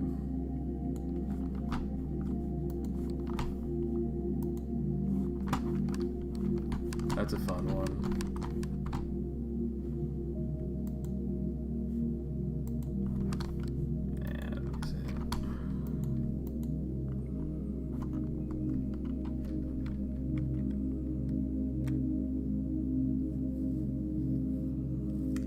Do some hacking on the YouTube platform as well. I know people have probably been like hitting this one a lot, but I do go on there enough to where it would be fun to like mess with it. I've seen some pretty cool stuff you can do. Like I saw, I think it's 𝗕𝗲𝗵𝗿. I don't know if they make videos anymore. I think he retired from doing it, but he had one where it was literally auto counting the views on the channel based, like it literally would update the title of the video based on the how many people looked at it. That was a really cool one. You should check that out. That's pretty sick.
I know there's a really old blind XSS tool out there I looked up the other day, but it's kind of a pain in the ass to set up. There's got to be an easier way to do it without having like that much config set up, but I'll have to like look into it. I'm thinking about trying to make one of those tools in particular because that is something that would be decently valuable, like right off the rip, to like have that and have it easy to set up with like a few commands. But we'll see if I can figure it out. I'll have to do more reading on it. I'm about to have a pile of Go tools. I'm definitely going to be reading up on Go here in a bit.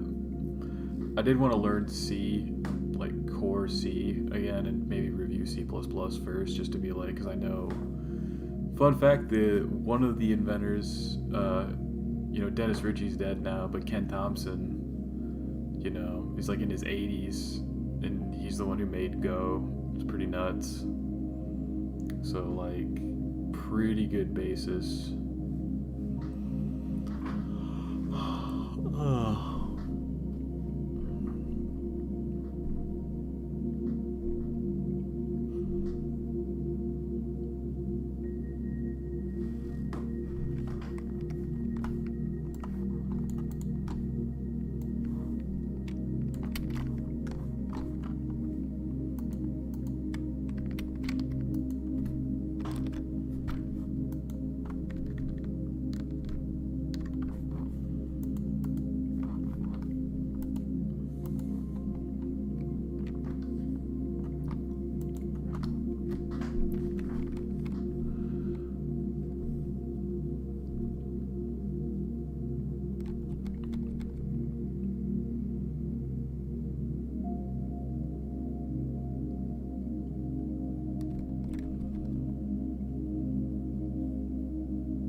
Just talking about jQuery.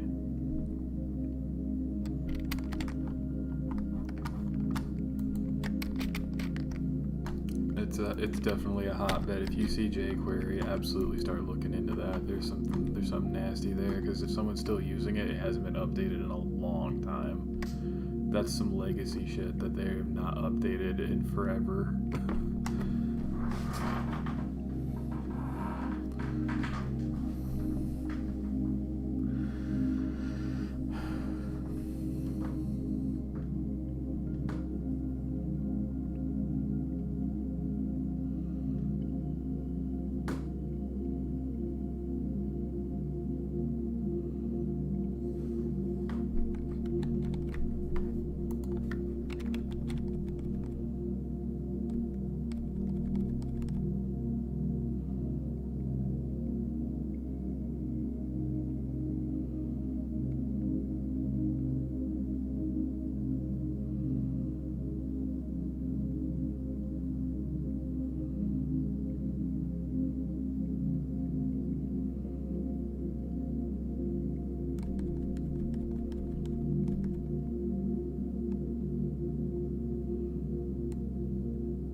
forgot what those were called for a minute.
Yeah, we're gonna do a whole stream on the 𝗕𝗲𝗵𝗶 Academy here in the near future. I got a couple other things I'm gonna be doing before that, but it's coming up here in a minute. Probably the next few days.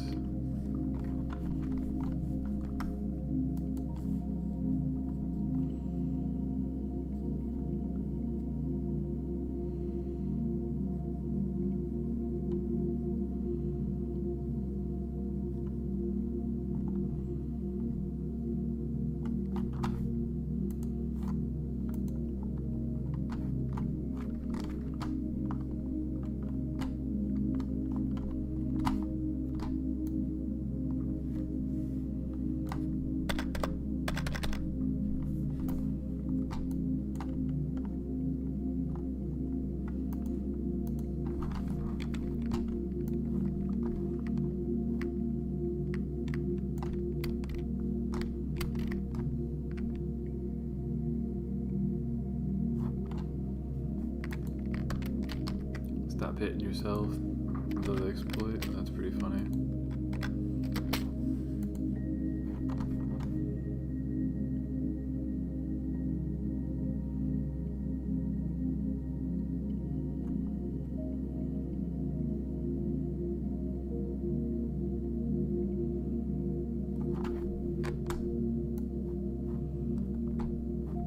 Alt F5.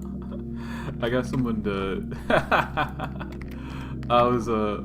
I trolled a dude who was live streaming some Dark Souls 3 one time, and I got him to like quit out of his game with the Alt F4. That's funny.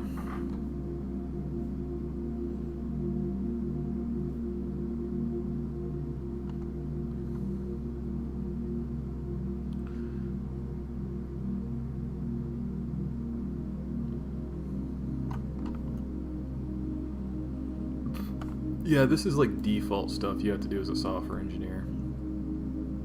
If you're not doing this, this is like, I don't even know how you're passing code reviews. I've had some like pretty harsh code reviewers in the past where they're like mad about even like variable names and stuff like that. So like something like not, you know, like escaping output is like such a big deal. Like, it should be like something you default are doing.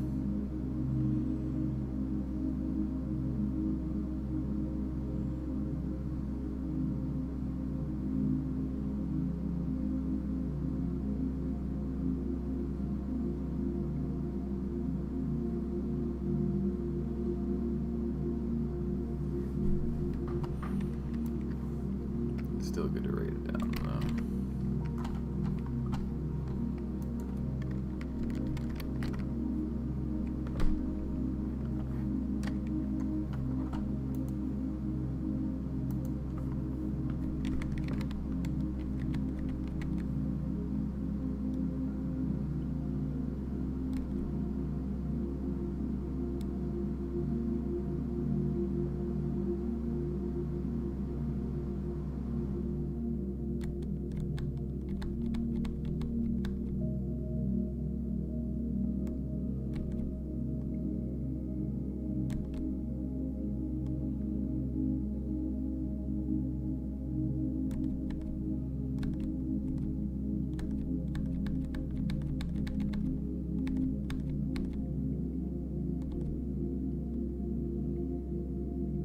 Yeah, I was gonna say React absolutely does just do that for you.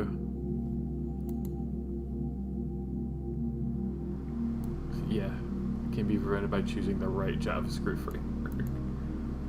It's because it has that virtual DOM. It's a very hard thing to get past. You get, honestly, for them, like, you should be looking at how to attack React specifically, like attack the framework itself, because like core JavaScript stuff is not gonna like just work.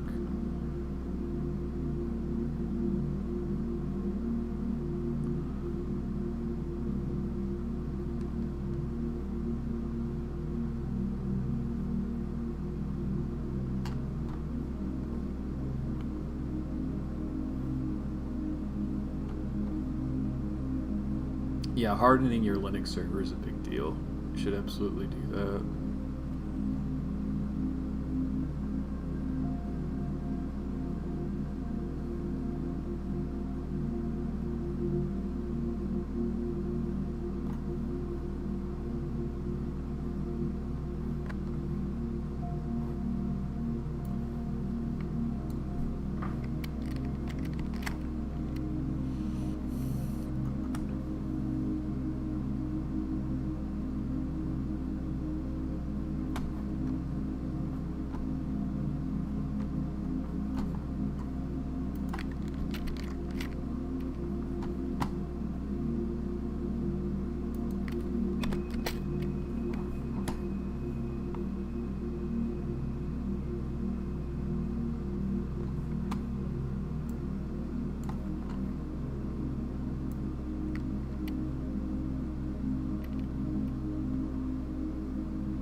Very true. It can happen anywhere.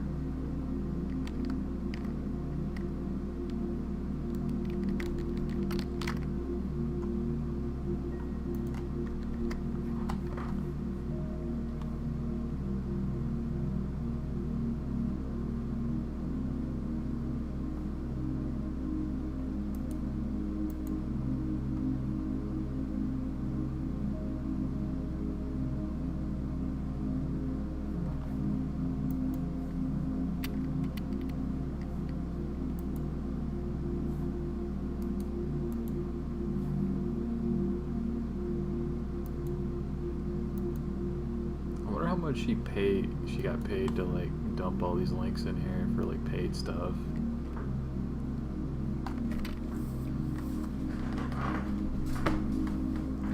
It might have just been for free, but for the life of me, I would assume she got paid for it. Oh.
Yeah, honestly, that's your like one of your biggest tools right there is literally like view source.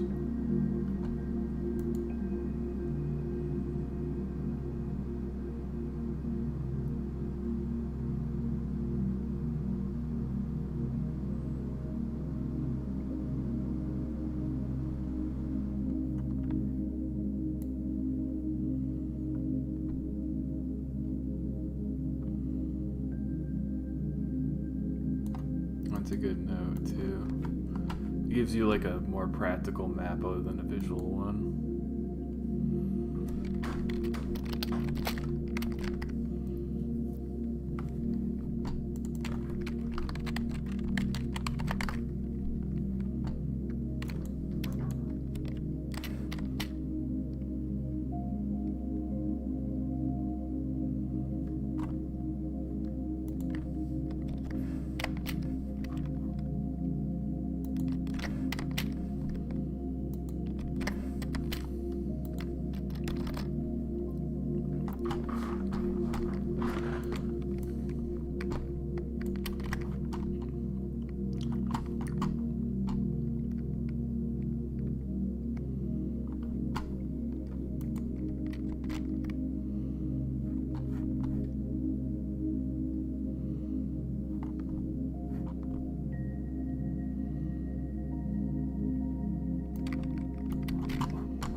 Golly, this is a long article on cross-site scripting.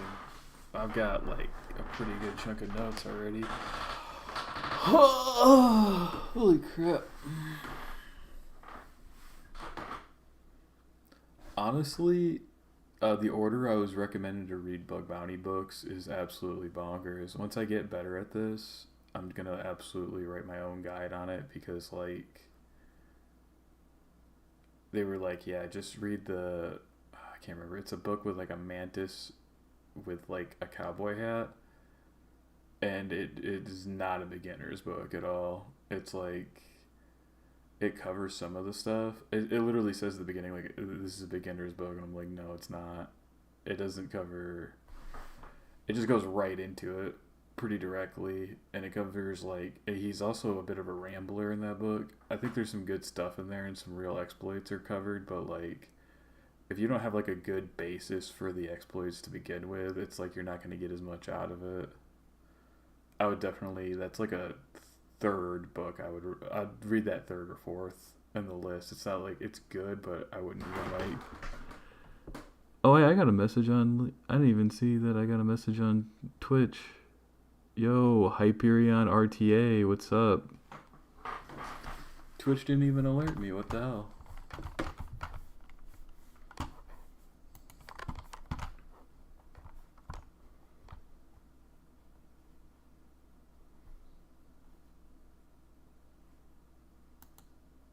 Very cool, very cool. Oh, man.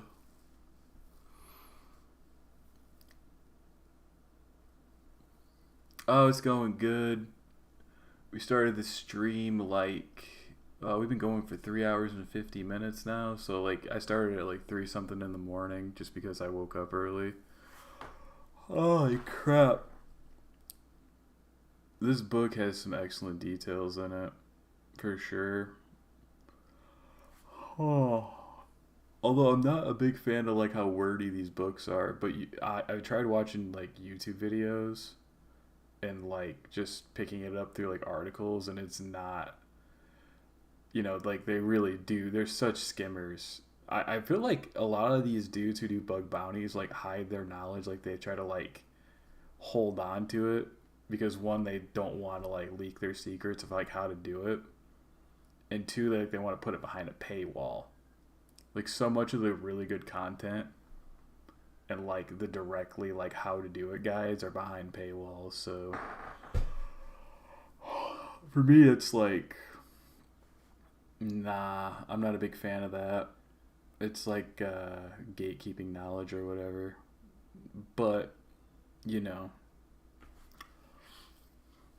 It is what it is. It's just it's definitely not like that with programming and like DevOps and stuff.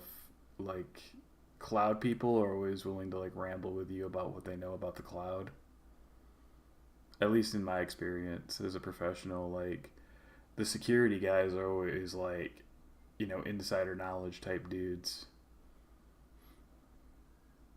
Heck, I'll even like sit with like an electrical engineer or a computer engineer, and they'll try to like describe their entire like what they do to me in explicit detail. You know what I mean? Like if I run across one of those dudes. So yeah, for some reason security guys are really like gatekeepy with how they do stuff, especially like if you really want to like pin down A to Z details. So my entire channel on YouTube is about like really breaking down stuff in simplistic ways so people can understand it. And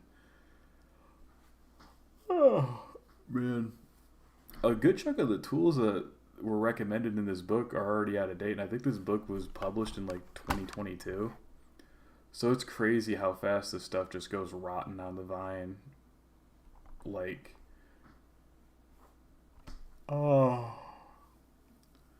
in comparison, I don't know how many like DevOps tools rot that quickly, but I could be wrong, and maybe I'm not like scoping my stuff super well, but it feels like there's a lot of homebrewed tooling that happens in the security space, for at least from what I've been reading so far on it.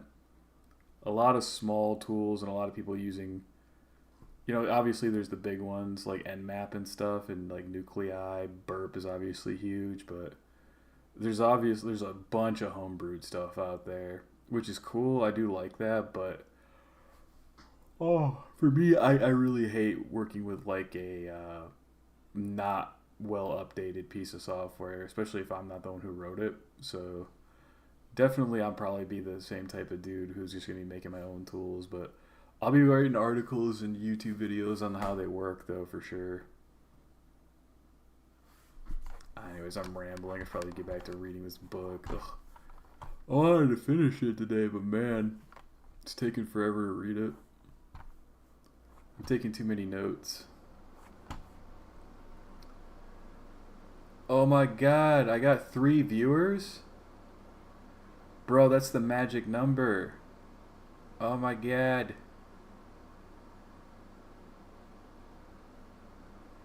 Oh man.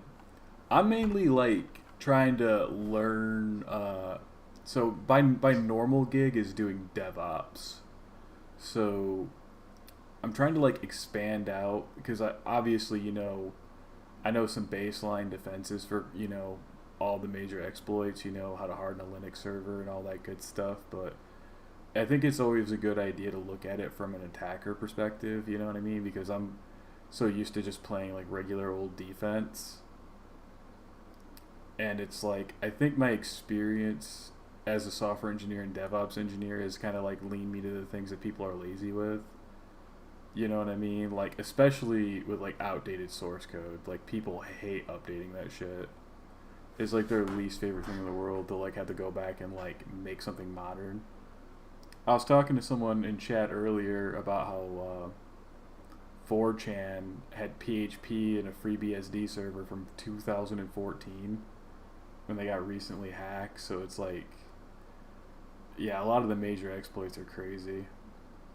I did want to read, I don't know if From Software made a disclosure yet or not, but I wanted to read on how they got that. Did you see that crazy exploit for their online gameplay? Oh, let me pull that up. From Software major exploit.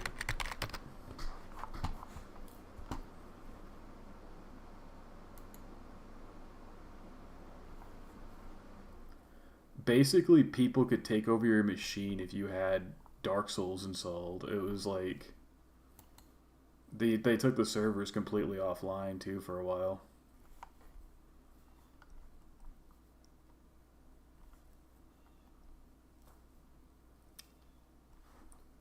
What happened with that was they actually read originally that they hated that Xbox Play or whatever the hell that was.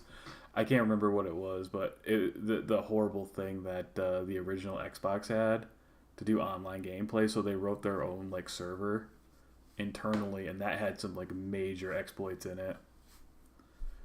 Yeah, I mean, the From Software games have always had a decent number of hackers in them, but like that was an insane one. I was like, damn, they can like completely RCE anybody's machine who has it installed. And apparently it wasn't very hard to do either. So yeah, that's the type of stuff I'm super interested in. I'm like definitely want to get into reverse engineering and whatnot. And honestly, that's probably where I would probably be able to make the biggest impact. That and probably like cloud exploits, like stuff like, you know, vulnerable buckets.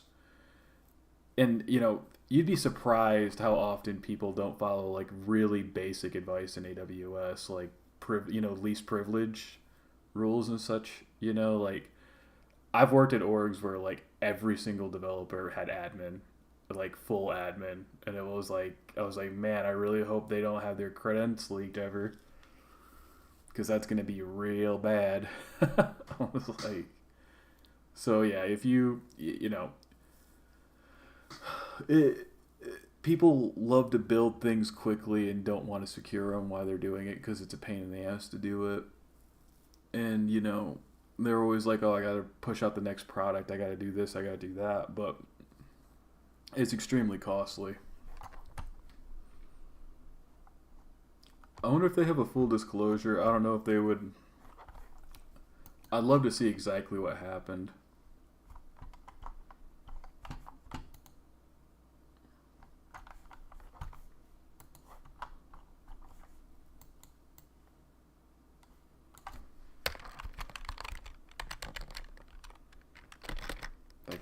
hell.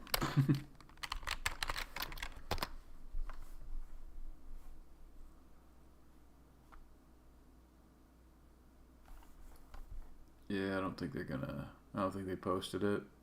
No need to, I guess. But, man. Crazy. Oh, man.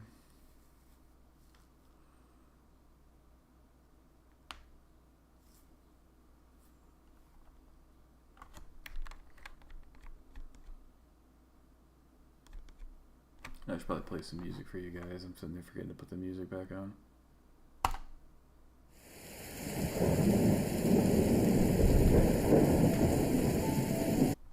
Ugh. Does anyone else hate rainy day music? I swear so much lo-fi music has rain sounds built into it, and it's just like especially if I'm wearing headphones, I hate that noise. I'm just like, that's fine for like stereos, but for my headphones, I'm like, I get that out of here, you know what I mean? Ugh. There we go.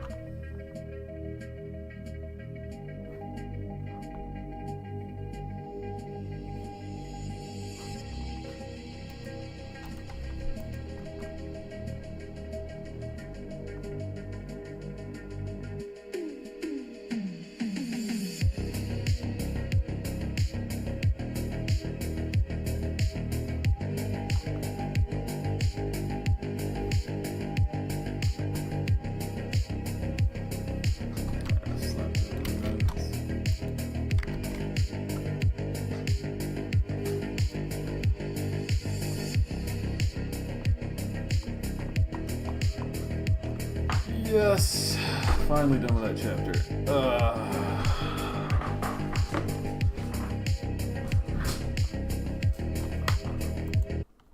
You guys ready for an entertainment break?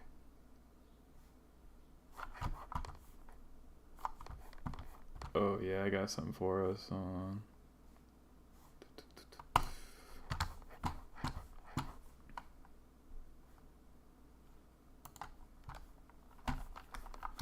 And let's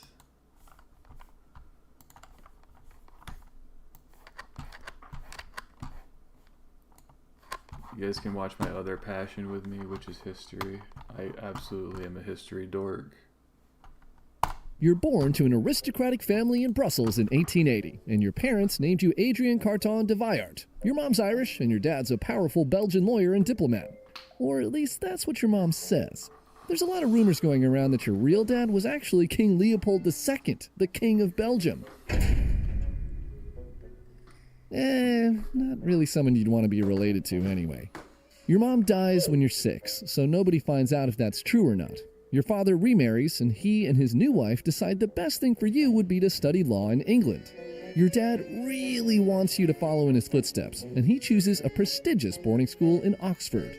So you go and try to make your dad happy. But while at school, you start to learn about war, and it sounds amazing. So amazing, in fact, you decide that you're going to go to war as soon as you can. You finally get your chance when war breaks out in South Africa in the Second Boer War. Just one problem. You're only 19, and the age requirement to enlist is 20. Not to mention, you're not actually British. No matter, you make up a fake name, Trooper Carton, say you're 25, and submit your application. If the British don't take you, you'll go fight for the Boers instead. The British don't run a background check, and you're off to South Africa to fight for Team Britain. Actual war is so much more intense than the teachers made it seem. Trenches, mud, barbed wire, explosions, people dying everywhere. It's everything you hoped it would be. You notice that the enemy has set up barbed wire that's preventing your allies from advancing. So you go to your colonel and ask for permission to run up and move the barbed wire out of the way. He calls you a fool and says no. Super lame. But you soon learn why he called you that when Boer snipers shoot you in the stomach and groin. These injuries send you to the medics, who discover your real identity, and you're shipped back to Oxford as soon as you're healed. Back in Oxford, all of your classmates think you're super cool and a hero, but you're depressed that your war experience was dull with no glory. You stay in the British Army and are deployed to India, where it's super boring. You spend most of your time getting jacked and hunting. After serving the crown for 8 years, you finally become a British citizen.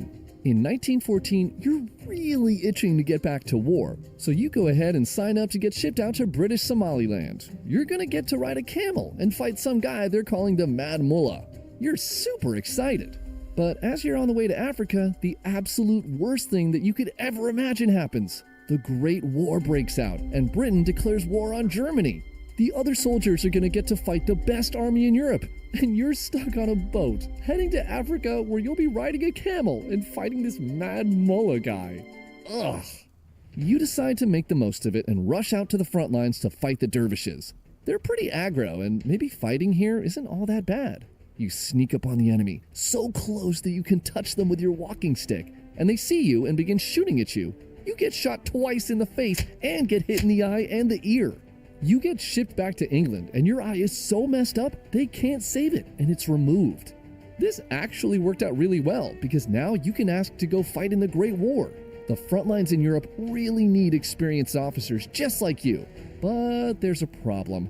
They don't want to send a guy with an eye patch to the front lines because they think it'll make the army look weak. They say they'll let you go if you wear a glass eye. You agree and sign the papers to get yourself deployed. On the way home, you remove your glass eye and toss it out the window of your taxi and put on a black eye patch instead.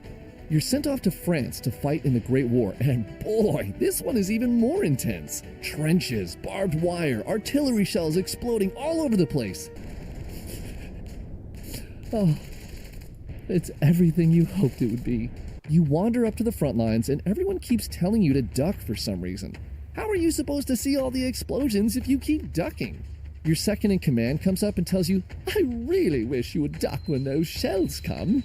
Just before you can answer, another shell comes and knocks you both off your feet. You stand up, dust yourself off, and see a hand next to you. That glove looks familiar. Ooh, that's not good. You march your men forward through the trenches and find some dead German bodies on the road ahead. It looks pretty suspicious, so you and your men go to investigate. Aha! Just as you expected! A trap! And now they're shooting at you! You get knocked to the ground, and when you try to push yourself up, your left hand isn't working right. Ooh, that's not good. Your palm is completely shot through, and your fingers are barely hanging on, only attached by some skin.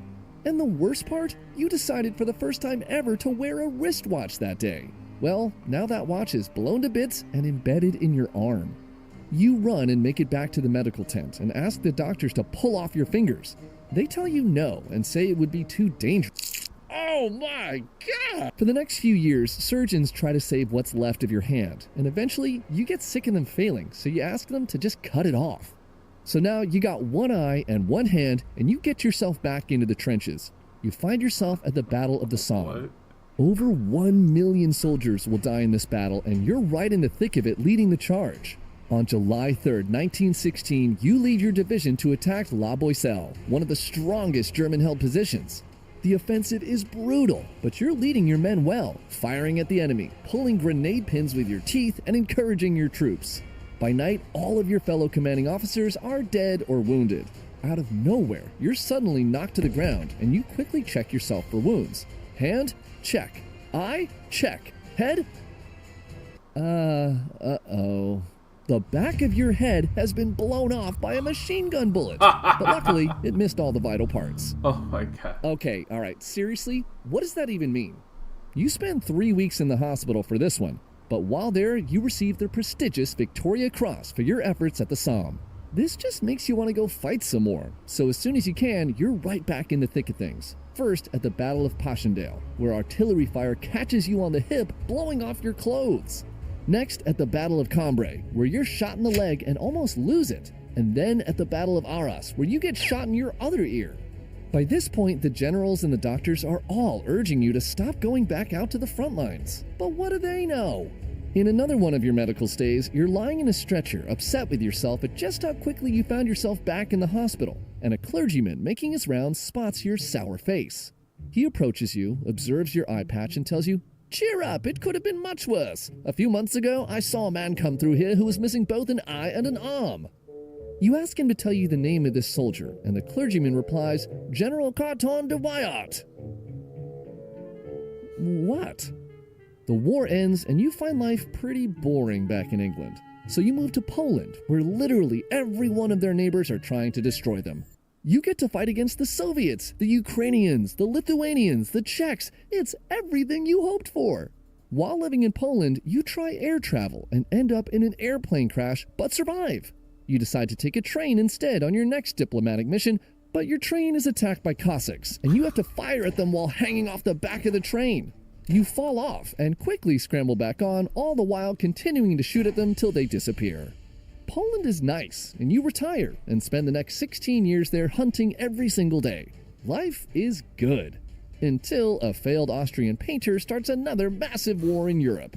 Poland is quickly invaded by both the Soviets and the Germans, and you barely make it out of there alive. You eventually make it back to Britain, and at 60 years old, you're given your old rank and sent out to fight the Germans in Norway. Your mission is to take Trondheim, but the situation is horrible. In your opinion, the Allied soldiers in this war are nothing compared to the ones that fought in the first one, and the Germans are kicking your ass. Eventually, your unit is pulled back, and you end up in North Ireland. You think your military career is over, until you get selected for a special diplomatic mission to Yugoslavia. You board a plane in Cairo and set off for Belgrade, hoping that this plane doesn't crash this time. Your plane crashes off the coast of Italian-controlled Libya, and when you swim to shore, you're quickly arrested. You're identified as a valuable prisoner and moved to Italy, where you remain captive for 3 years. You attempt to escape 5 times, and on the last attempt actually make it out and spend 8 days in northern Italy disguised as a civilian who spoke no Italian and had an eye patch and was missing his hand. Di giorno. You're recaptured again, and eventually Italy wants out of the war. They use you as a bargaining chip with the British and offer to dress you in a fine Italian suit. You tell your captors you won't object to free clothes, as long as they don't make you look like a gigolo. You get sent back to Britain, and shortly after, your good friend Winston Churchill asks you to be his representative in China. You fly there, this time without crashing, and you quickly take a liking to the Chinese people. Though there's one person in particular you're not too fond of. This guy Mao Zedong seems to love communism, and you do not like it one bit. In a dinner where he's giving a speech, you interrupt him and tell him he's wrong, and that he should spend less time yapping and more time attacking the Japanese. Mao, startled, looks at you for a bit, then laughs. Japan finally surrenders in 1945, and you participate in the formal surrender ceremonies as one of the representatives for Britain. As the war is over, you finally retire for good at the age of 67. On your way back home, you make a stop in French Indochina and slip on a coconut mat, breaking a few ribs and knocking yourself unconscious. Luckily, you survived because that would have been a terrible way to go considering everything else you'd gone through. You retire to Ireland and write your memoir and eventually pass away peacefully at the old age of 83. In your autobiography, you reminisce on your time in the Great War and write, "Frankly, I enjoyed the war." Thank you to our Ko-fi supporters for helping us make this video. Like this guy. Today. That's crazy. Oh my god. Oh my gosh. I can't believe how many plane crashes does like one person get to survive. I wonder what like the record of that is.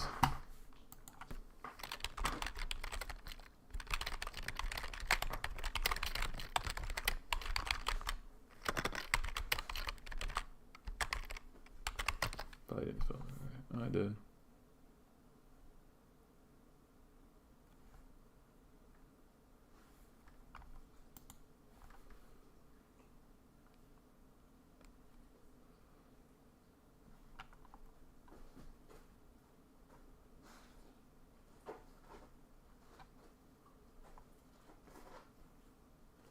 Does that guy have like the record or something? He might have the record. They don't. Oh man, this lady reminds me of that Peggy Hill episode. It was probably based on her. She went skydiving and like parachute didn't go out. Oof.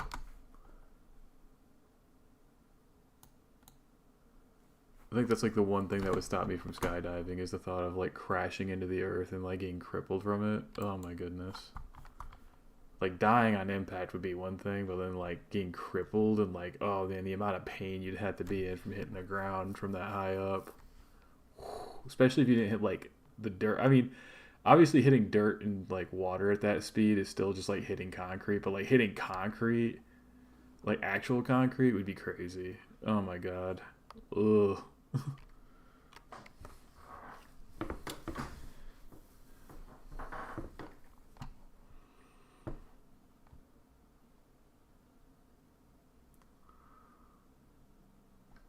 Alright, we're reading on open redirects now.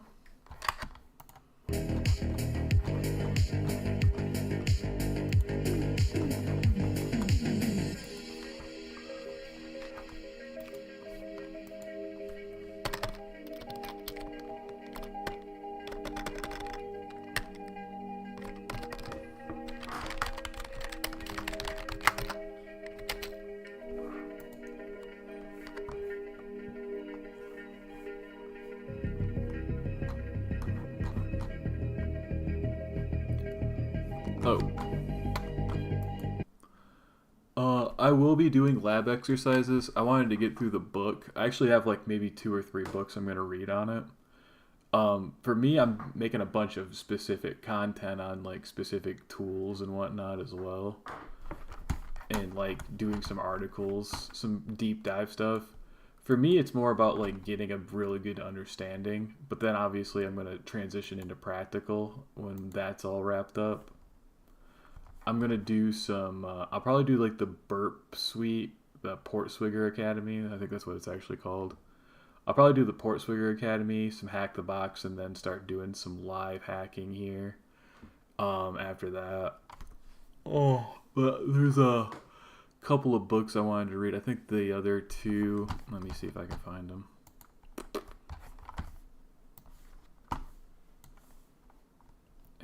Documents, books. I was gonna read.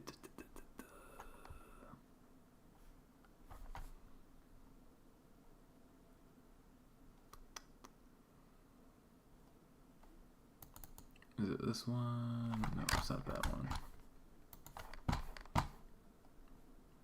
Got a lot of books in here, sorry.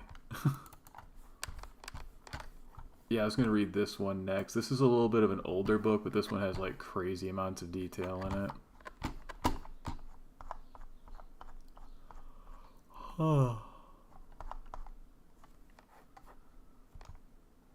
And I do like that this one covers some stuff that's not like particularly like bug bounty related. Oh yeah, let me pull that over here.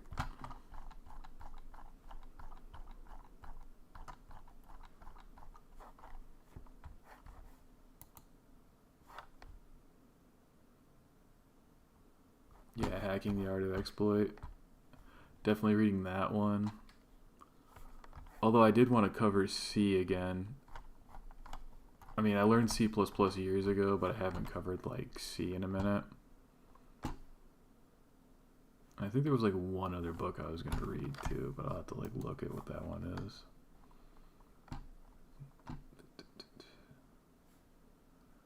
Yeah, the Web Application Hacker's Handbook, the old school one.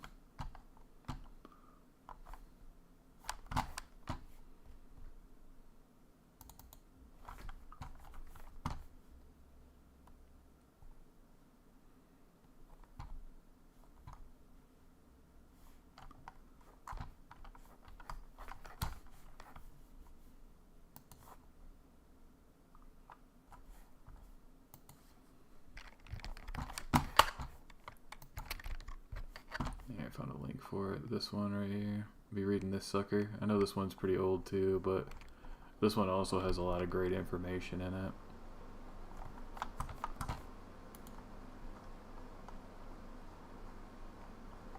I got the PDF somewhere. I just couldn't find it right off the rip. This is a huge list of books I got. Oh man. This is gonna be a forever read. Jesus. That's a long book. Open redirects.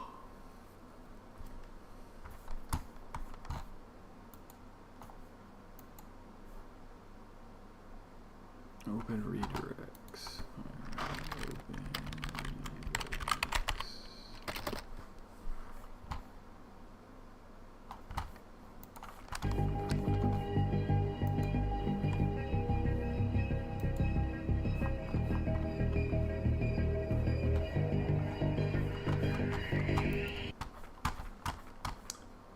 I think there was a small blurb about CSP in there. That was on my list of things I'm going to write an article on.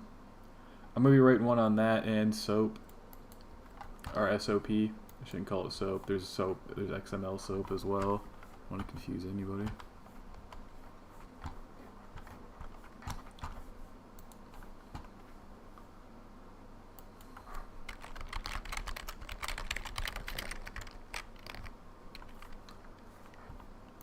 I'm definitely down to always hear other resources and other, suggestions on how to learn bug bounty hunting and pen testing in general in more detail, of course, That's the one thing I've always enjoyed about, working in this type of field is there's like always something more you can learn, Oh, my goodness.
Aren't open redirects like low priority?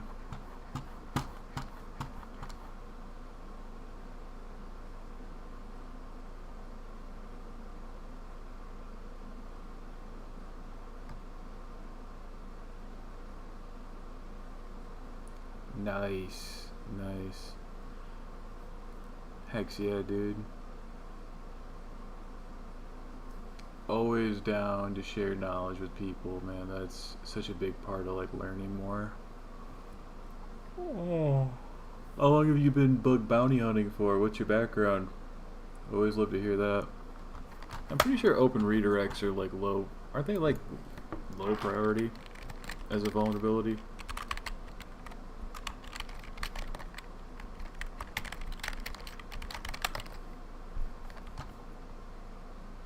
Medium.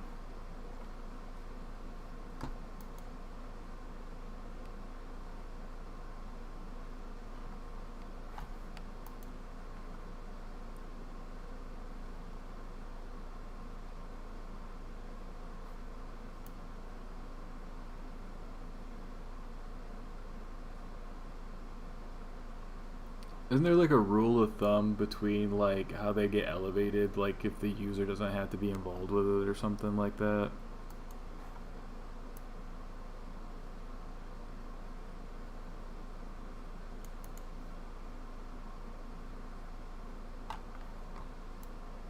Yeah, I think this is how the vast majority of people defend against that.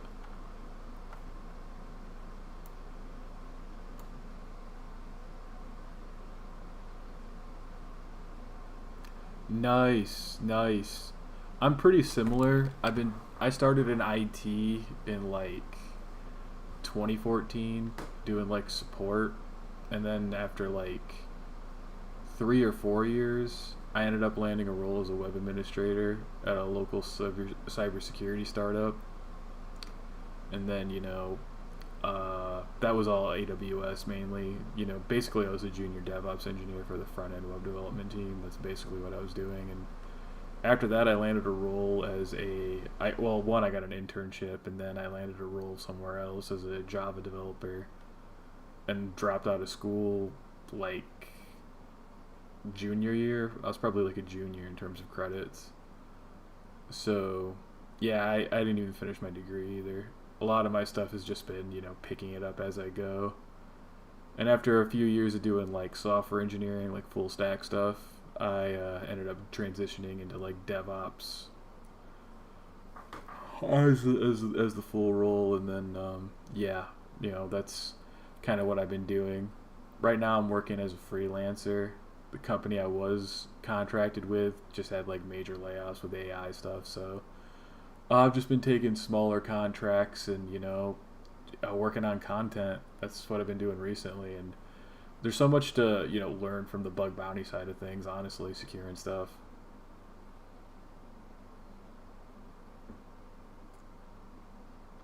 Oof. Yeah, I know public programs are really rough. That's why I'm not like super worried about like, you know, doing bug bounty hunting to try to like make money, particularly from the bug bounty hunting itself. It's obviously great to have a proof of concept and like grab a bug, especially like a high or a crit, but the guys who like, I think I read something about a dude who made $1 million bug bounty hunting, and he does it like 60-80 hours a week or something like that. Hold on, let me see here. Guy who made $1 million bug bounty hunting. He was a younger guy too.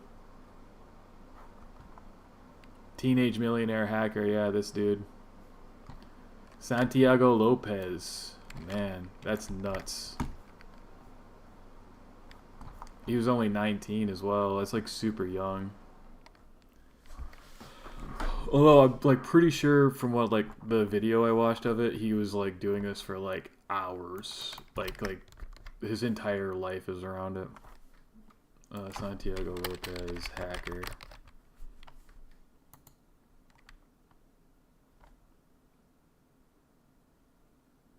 World's first $1 million hacker, dude. That's crazy.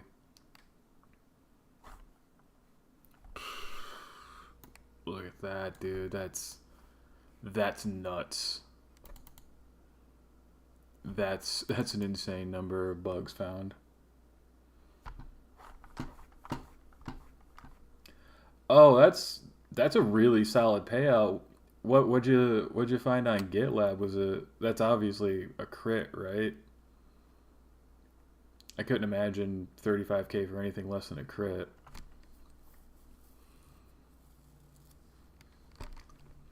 Honestly, that's the type of stuff that I would be trying to look for too, is crits, like, because a lot of the low and medium stuff is so like saturated from like basically everyone doing the same type of like exploit finds, so like really being able to crack into these dudes.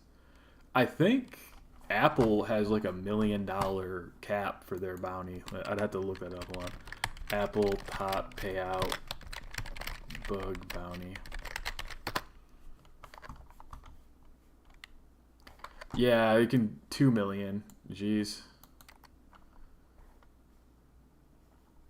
And they have a few of these that are pretty ridiculous. This is the type of stuff that I'd be wanting to try to mess around with. Obviously, this stuff is like, some of these are extremely hard and they require like literal kernel level knowledge to do.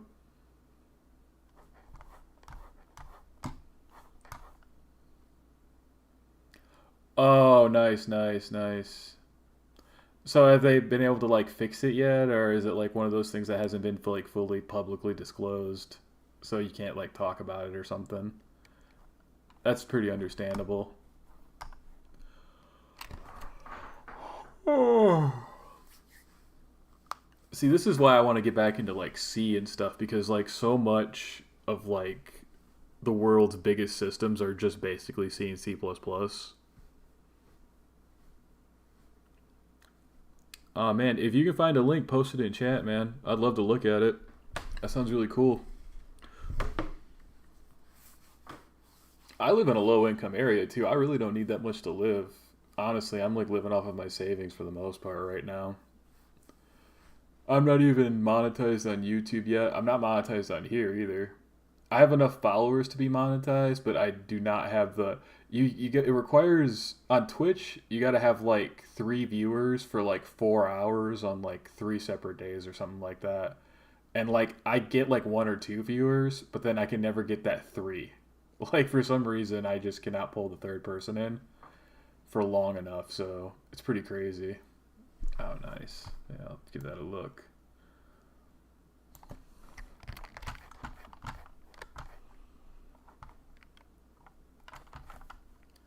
Apple wants to pay you $1 million. Oh, man. I gotta get an iPhone, too. I have a freaking old Android phone right now. Oh.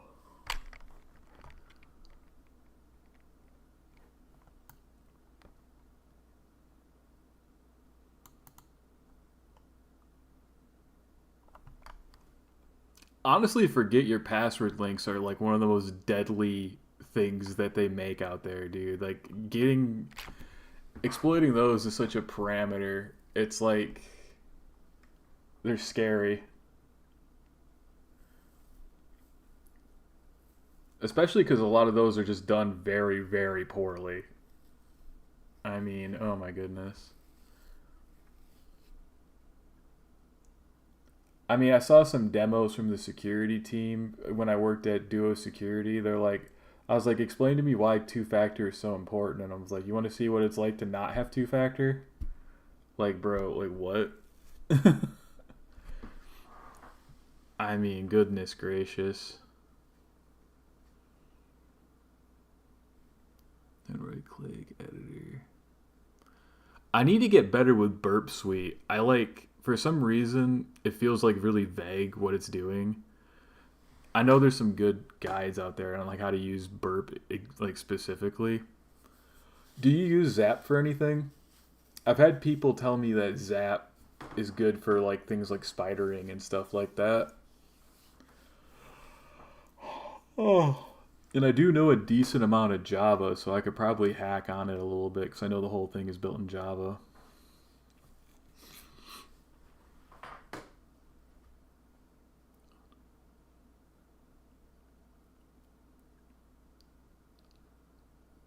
It definitely has that swing JavaFX GUI vibe to it.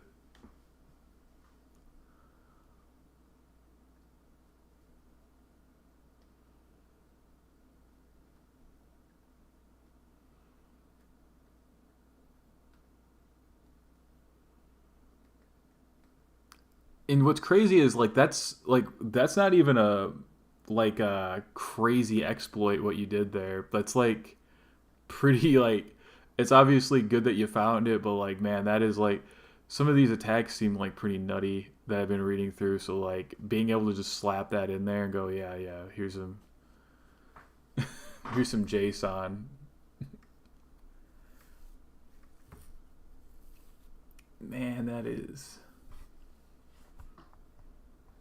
How long did it take you to find it? In terms of like hacking on GitLab?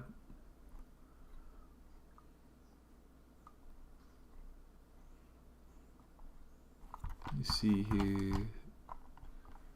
Submitted. And it took them. Oh wow, they rewarded you in 2 days, dude. That's pretty freaking quick. I've heard some of these programs take like weeks to like validate you as well. So it's nice that GitLab is actually pretty solid with it.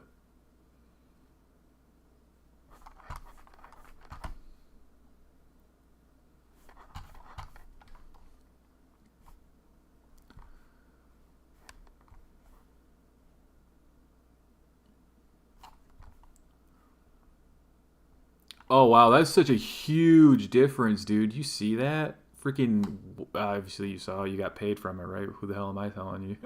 Who the hell am I to tell you, right? That's funny. But no, man, so they saw it, and then they were like, oh, wait, that's actually really bad. And they're like, yeah, give him more money. That's funny. Well, that's cool. I need to read more, like, these type of disclosures. What's the book with the praying mantis with the cowboy hat on it? I was reading that, and I felt like their disclosures were, like, one, they're super old. I think that book's from, like, 2016. So a lot of this is, like, WordPress, which, you know, WordPress is still, like, 75% of the web, like, now. Well, not WordPress, but PHP. But it's, like, where was that book? I have that one for sure downloaded. Nah, not that one.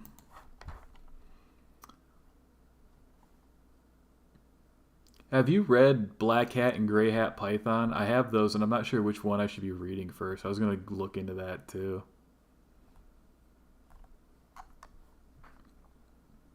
I'm definitely going to be making my own tooling, just because it's like, I really love just automating shit. It's like one of my favorite things to do as a programmer.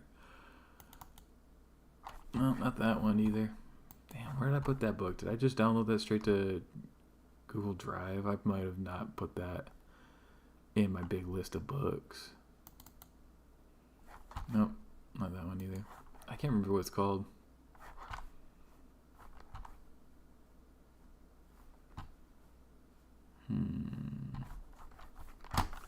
Actually, wait, yeah, I know. I can pull it up. 1 second. I'll get that up. The Peter Yao book. Yeah, that one. This bad boy right here.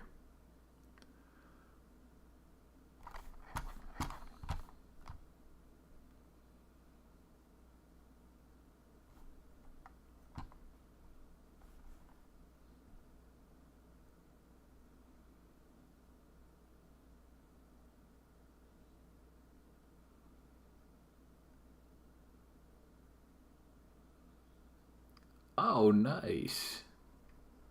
Hell yeah. I might try to recreate some dead tools as well. I was looking at some of those super old tools that haven't been updated in like 7-8 years, and there's definitely a lot of stuff that's changed since then, so there's so much like room there. I'm also going to be looking, I think my main stick is going to be like hitting like obviously cloud and DevOps systems, but I also want to get into like attacking LLMs. And just mainly out of spite, you know. Yeah. You know, getting so many of my friends laid off that work in software. So, you know, kicking the tires on those guys would be fun, just to, you know, make them beg and give me money. Oh my goodness. No. I know there's a good course on that on the Portsfigure Academy. I'm going to look at that, but I feel like a lot of that's like uncharted territory still, you know.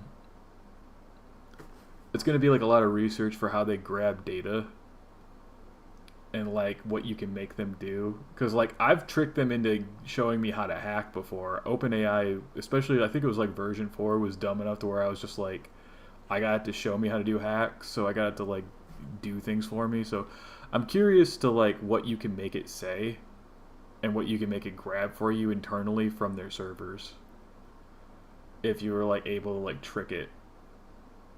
I'm sure there's some interesting stuff you could do to it. Plus there's like third-party vendors that like host it, like Outlier and stuff. They host a bunch of them, so I wonder like I'm just curious to like how those run as well. I don't have to like look into it. I wanted to learn all the math first behind behind AI and machine learning before I like started studying, because I hate like an inflated expert. You know what I mean? Like if I didn't have a decent background in like Linux networking and stuff, I wouldn't even be looking at, you know, Bug Bounty at all right now. I'd be right back to, you know, going over the OSI model and like, you know, like what is an IP address? Like what do the ports do and such? Like I'm not a big fan of working on something with black boxes in my head, you know what I mean? Where I'm like, I have no idea how this works. And a lot of these books weirdly encourage people to like just jump into it without any real like hard background knowledge when like your ability is like crippled from not having the background. You know, it's although I might be talking on my ass, but I think you're of the same agreement probably, where it's like someone who's like super strong with like, for example, like JavaScript, who like really knows all the APIs and how they work at like a deep level, and then maybe has like a really, really strong grasp of the internals of React. Because like a surface level knowledge is fine. You can absolutely get started with a surface level knowledge of React, but like getting into the guts of it and like understanding how like the virtual DOM really works at like a programmatic level is like a superpower for like hitting it. Yeah, I don't know. Did you see the OpenAI thing where that one, I should say the Grok thing, the X thing, where that I think the guy was from China on an H-1B1 visa, like stole a bunch of trade secrets and then just boogied off. I'll have to look that up. Hold on. Grok trade secrets leaked. Yeah, this dude.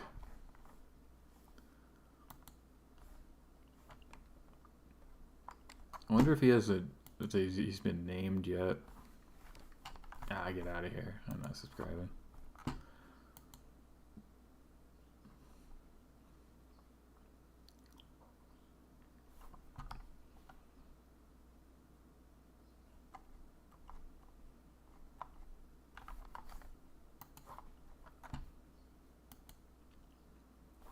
Yeah, Juniper Loon. Yeah, this dude. Juniper over here.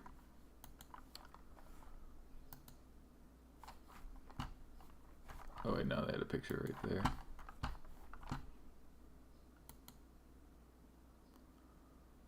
My guy. Oh my goodness.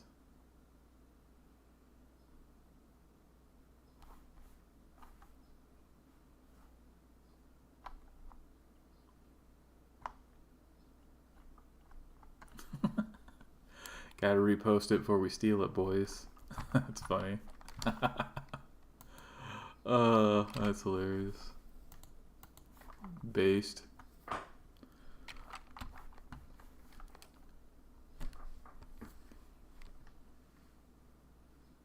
I'm pretty sure most of those guys just steal from each other anyways in the like AI space. I think that's a lot of, you know, trade secrets being leaked between people. I mean, I think that's why, who was it? Zuckerberg was trying to scalp so hard from OpenAI. He's like, come on, tell me what you know. Oh. Honestly, I don't use them as much, the AIs and such. Like, I'll use them for, like, if I'm planning something out, like an application or something, I'll use it to like kind of give me like broad strokes of like design parameters and whatnot. But I don't know. I mean, I want to get into coding assistants and stuff, but it's just like, I feel like I'm correcting it more than anything, and that's just frustrating as all hell. Like, it's good for like a baseline template.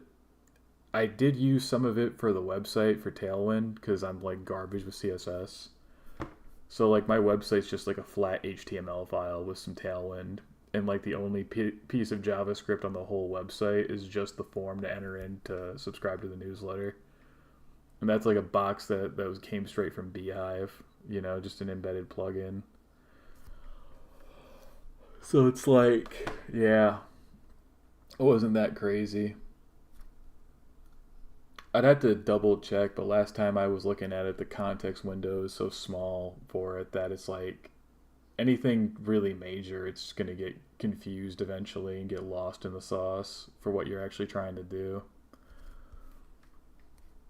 And I heard a really funny quote from them that it was like, oh, it's because developers are really bad at giving context, but it's really not us. It's the fact that like we aren't, you know, you can probably co-sign this, we aren't given enough context 99% of the time. like I did an interview the other day, and they were like, what is like the biggest issue you run into? And I'm like, you know, what really gets you stumped? And I'm like, when I don't get enough details from the program manager. You know, the PM literally doesn't fill in the JIRA ticket. Then I got to go running around asking everybody like, well, what do you actually want? Because I'm not going to like work on something for 2 or 3 weeks, like a bigger ticket or something, or like a larger scale project, and have a bunch of complaining at the end because like they didn't fill in the details and I'm just filling in the blanks myself. I mean, you got to do that to some extent as a senior developer, but like having like zero direction, it's crazy.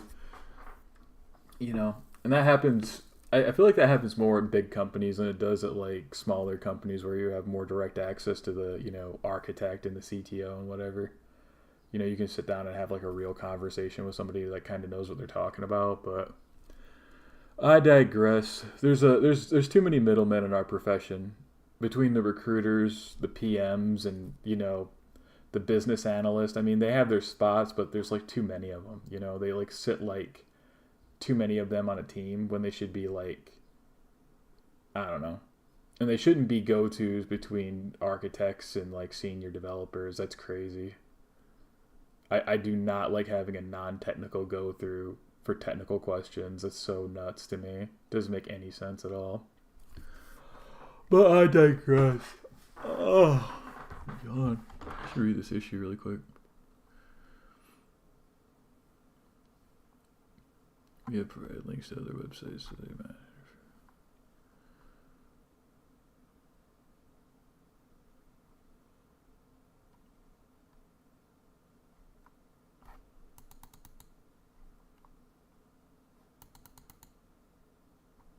Nice. It's sick.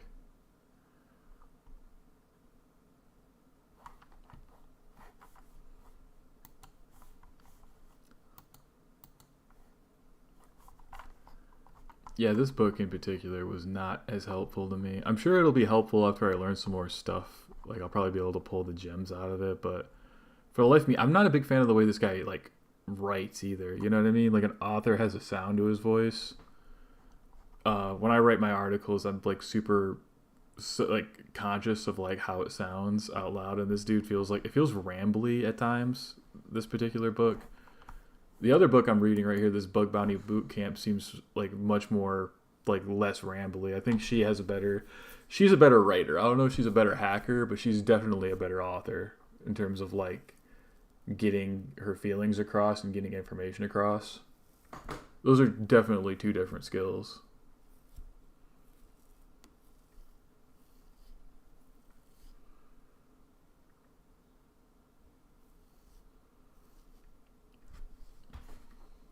Oh, sorry, I should probably play some music.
Pretty sure I've heard this term before, but always good to look at it.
in particular, I've seen a lot of N and forward.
I did have to do a deep dive on the URL encodings again. I used to know more of them off the top of my head.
𝗕𝗲𝗵𝗶. I was way past there.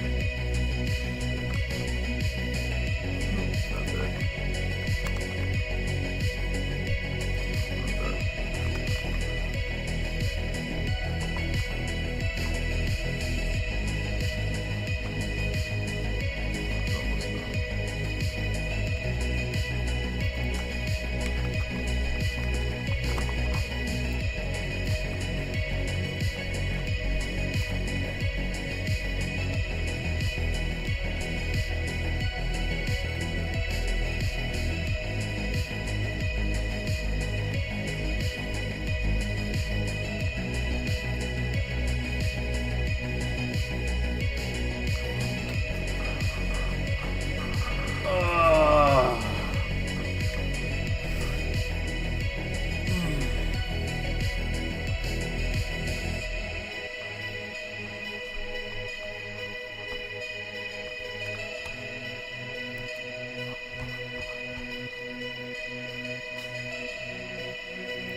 I'll be right back, guys. I just gotta let the dog out and get something to drink. I'll be right back.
Oh my goodness.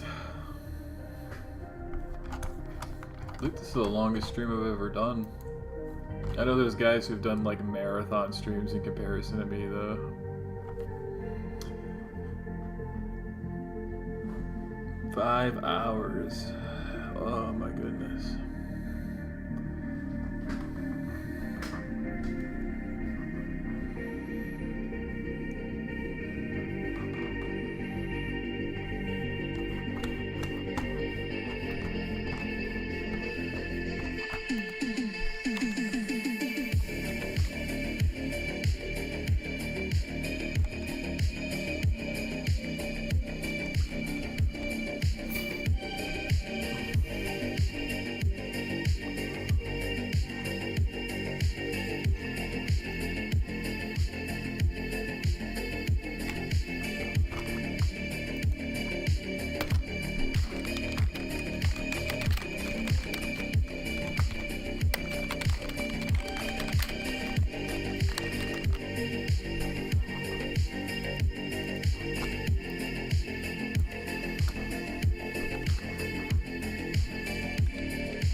I've seen this one in the live. I've actually had this one when I was a PC support intern at the place I was working at. But the website was super obviously fake, and it had like Russian text in the bottom, and we were like, what the hell, dude? You didn't see the Russian text? Like, Russian characters? Like, what?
Time for another entertainment break, folks. We're gonna watch something funny and or informative,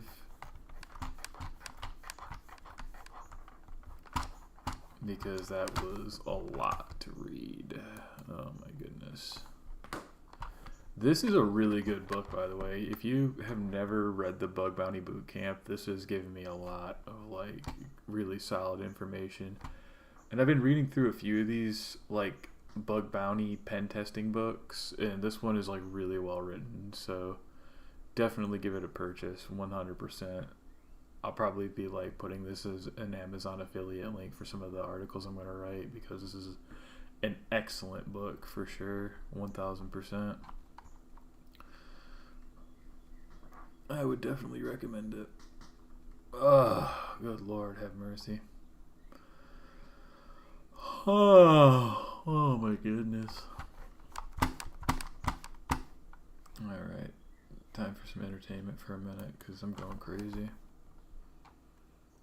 I don't want to go that long.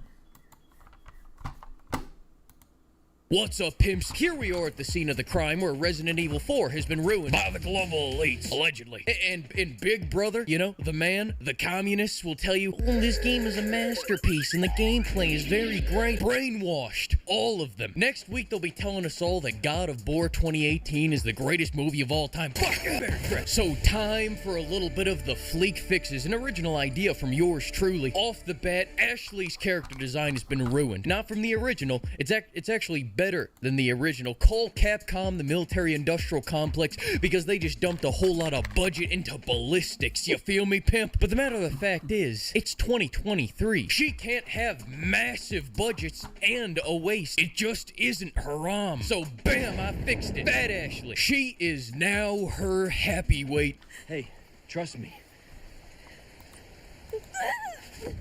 Oh my god. And don't get it twisted. She may be a little plump, but she can schmoo. She's limber. She's bendy. She's a powerful queen now, and I've been assured by Twitter that she should slay. Number 2, Leon has gone full sneako, full cuck. I'm sorry to say it, but I said it because I say things. Now instead of, No thanks, bro. he says, Yeah, fat chance, Ramon. and instead of, Sorry, but following a lady's lead just isn't my style. he says, Well, after 6 years, that is one hell of a greeting. why did you have to ruin something so pure, Capcom? So now how do we fix this? Real simple. I have swapped out his character model for Raiden from hit game Metal Gear. Then we crank up that MGR soundtrack. This does nothing to fix the issue, but it is pretty neat. Moving on, number 2. The Chainsaw Man used to be way more intimidating. I used to see him and it would make my knees quiver with fear. And I'm a big, strong boy. I don't scare easily. But listen, if we put them side by side, we can see exactly why the original design was much more intimidating. And that was because of the more pear-shaped body type. You can see that a massive gut is being held in by the overalls, and that girth was the source of his overall scariness. Now with the new one, all the scariness is gone. This guy is rail thin. He's probably hiding a ponytail and some kombucha under that bag. My solution? It's a very simple one. You'll notice Shrek has a much more manly, much more intimidating figure. Now with all that girth and this expressionless stare, I shit myself every time he sneaks up and takes me from behind. God damn it, my leg! Alright, number 3. The merchant feels, he feels more British than in the original. Too British, if you ask me. And you know how I feel about those people. No solution here, just unfortunate. Okay, number 2. Ada is a real stomp on your nuts, monotone girl boss. Now, maybe you'll live to meet me again, and then I might get you that greeting you were looking for. before in the original, she sounded much more seductive, much more friendly, but she was still very capable, despite also being dripped to the gills. Now in this one, she almost has the tone and cadence of Jesus. I waited the whole campaign for her to walk in and go, "What's up, pussy farts? Let's get this shit." Honestly, I think we could fix this by, I don't know, maybe she could smile more. Number 4. Now, what was I just saying about the Brits? Oh, right. 𝗔𝗂𝗍𝗂's character model isn't even scary in the slightest anymore. I've seen this character model hanging out at pubs in the old stabby-wabby kingdom. He just looks like a right mag that lost his knickers at a game of football. But now, for our solution, think of the most menacing animals in the animal kingdom. Cheetahs, tigers, lions, rhinos, grizzly bears, all very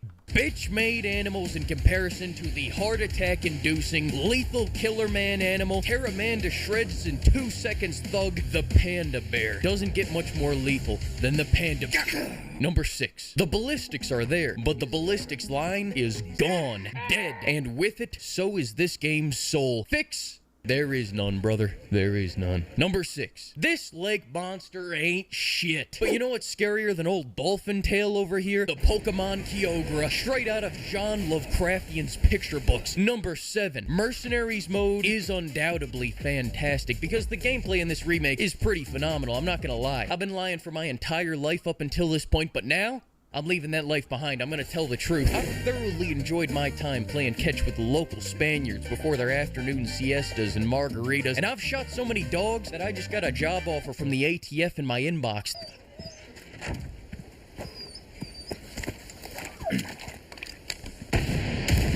However, Ada and Wesker ain't here on launch. This is blasphemy. Solution, go to a mod site and, hang on. No, that's Leon's dick. So is that one, and that one, and that one, and that. No, all right, here we go. Playable Ada. You're welcome. Number 8. Leon is ugly, but you know who isn't? My man, Len. Len is the man. Lenny is a regular Greek Adonis. My man, Len, is a real Shit, my leg. And I guess to fulfill my legal obligations to all of you, my score for this game, 9 out of 10. Buy it.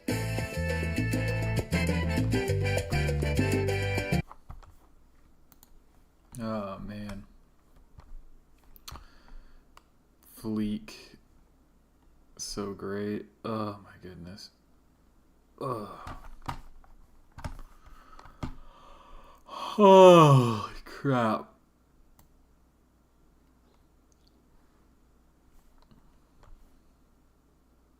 How many pages is the clickjacking? Oh my goodness. I'll keep that full screen and just minimize it. Alright, how many pages is this? Start at 169 and it goes until, oh wait. We already, is it? No, this is CSFR.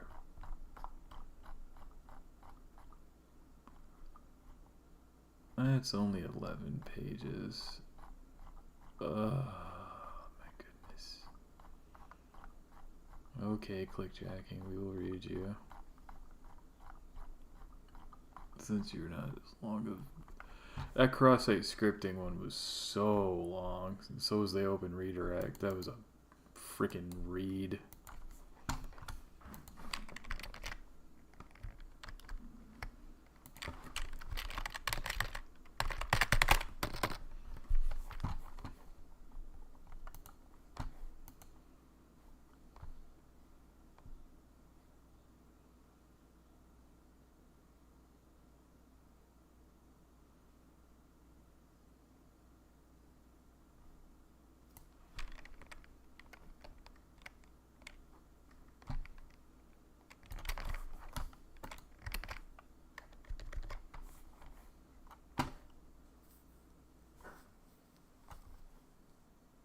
Oh yeah, I'm definitely skimming this.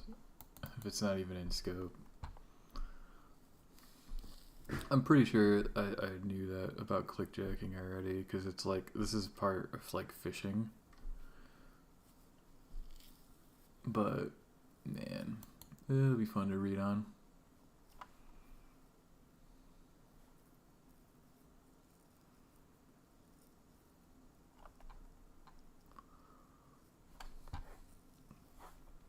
Freaking iframes. Ugh.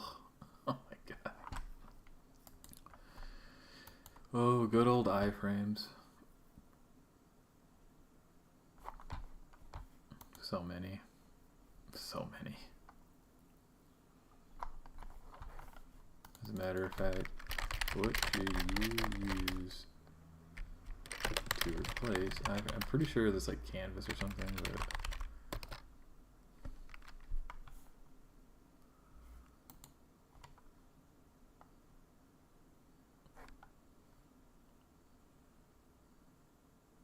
Yeah, embed.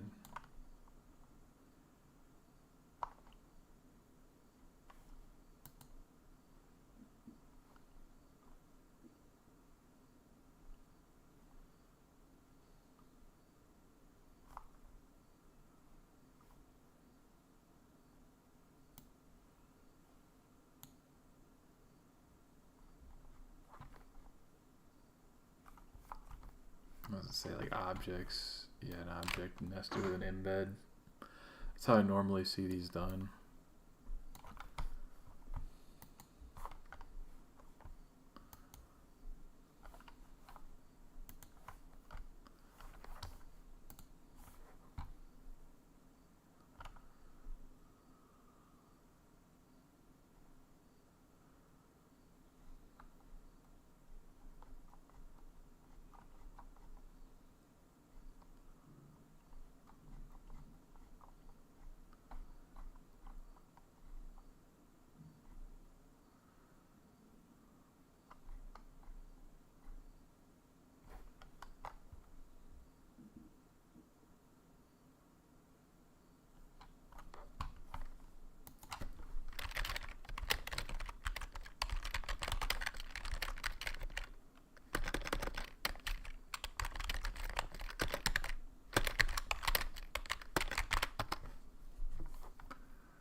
Pretty sure, yeah.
CSFR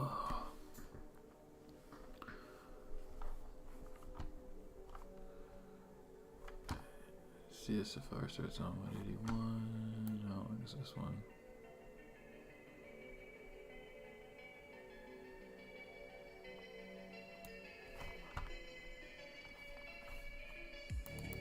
Only 10 pages.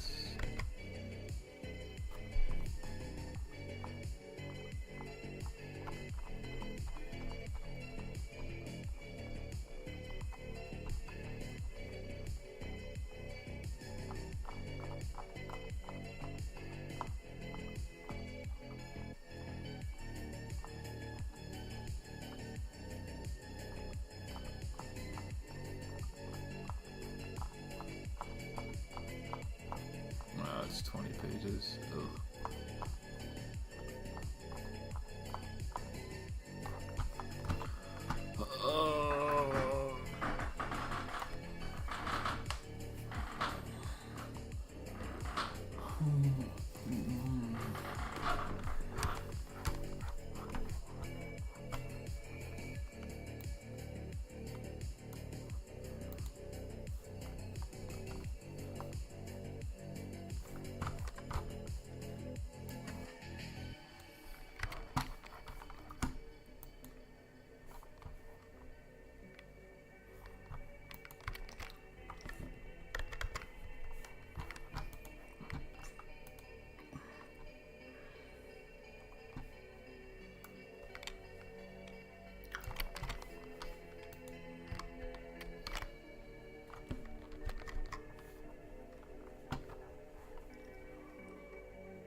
I need another break, guys. Oh my gosh.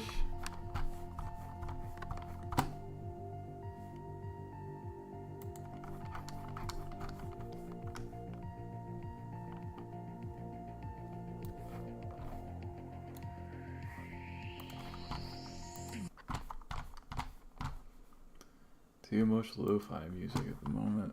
Oh, goodness.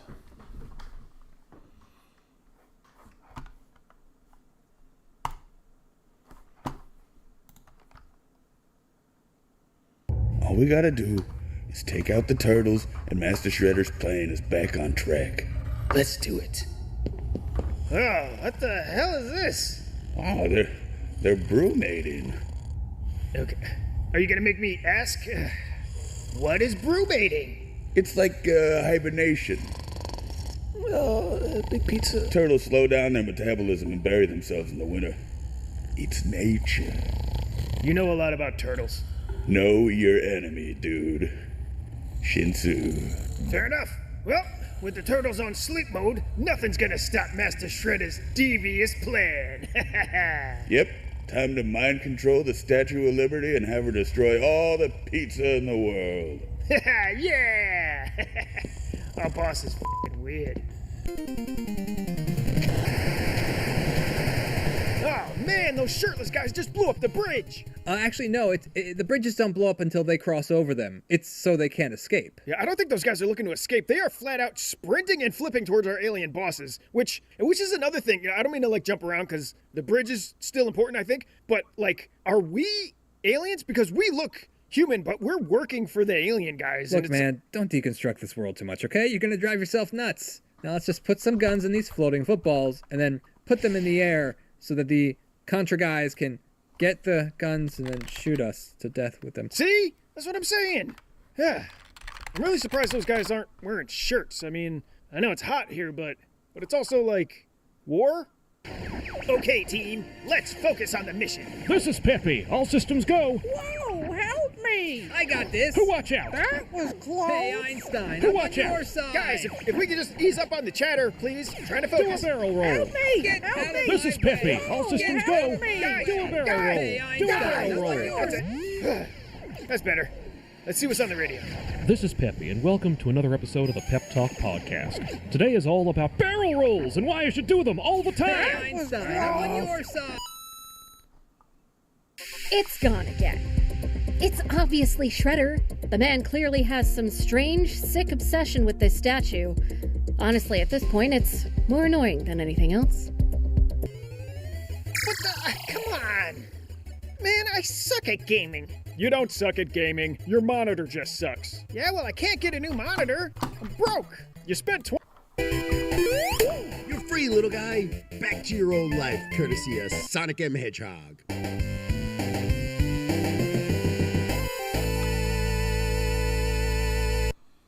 Some people call me the space cowboy. I'm free? I'm free. I'm free! I'm free! Cheryl, baby, I'm home! Ricky. What the... how are you? Some sort of large blue rat broke me out of robot prison or something? I don't know. I don't know, and it doesn't matter, because I'm back, baby. I'm back, and we can finally be together. Ricky, Hey, babe, we're out of nuts. I was gonna go to... Oh, what's up, dude? You moved on. You were gone for so long. I just assumed you got hit by a car, or eaten by a hawk, or fell off a power line, or eaten by a fox, or eaten by a cat, or... Okay, I get it. Loud and clear. I hope you have a great life, Cheryl. Really. Goodbye, Ricky. So, is that guy getting her nuts, or what? Bit of a gap in your resume here. Ah, yes, that I was a prisoner that was also some sort of organic battery in a robot crab for 3 years. Oh, so you've worked with computers then? Maybe. I think my soul is what powered the crab. Or maybe I was in a wheel, like a hamster wheel, like running a lot, and that powered it. But sure, yeah, sure. I'm good at computer stuff. We're looking for someone with more cybersecurity experience. You sell acorns out of a dead log. And standards are standards. Okay, well, thank you for your time.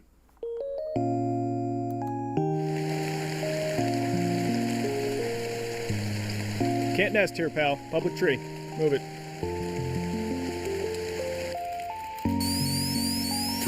I know that sound effect. Sonic! It's me! Ricky! Remember? You saved me from that robot crab? You know, I could really use it.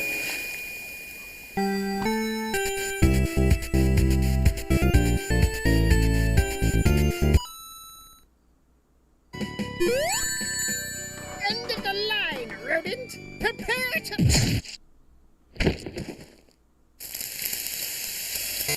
Remember me now, Sonic? Tails? What? No. It's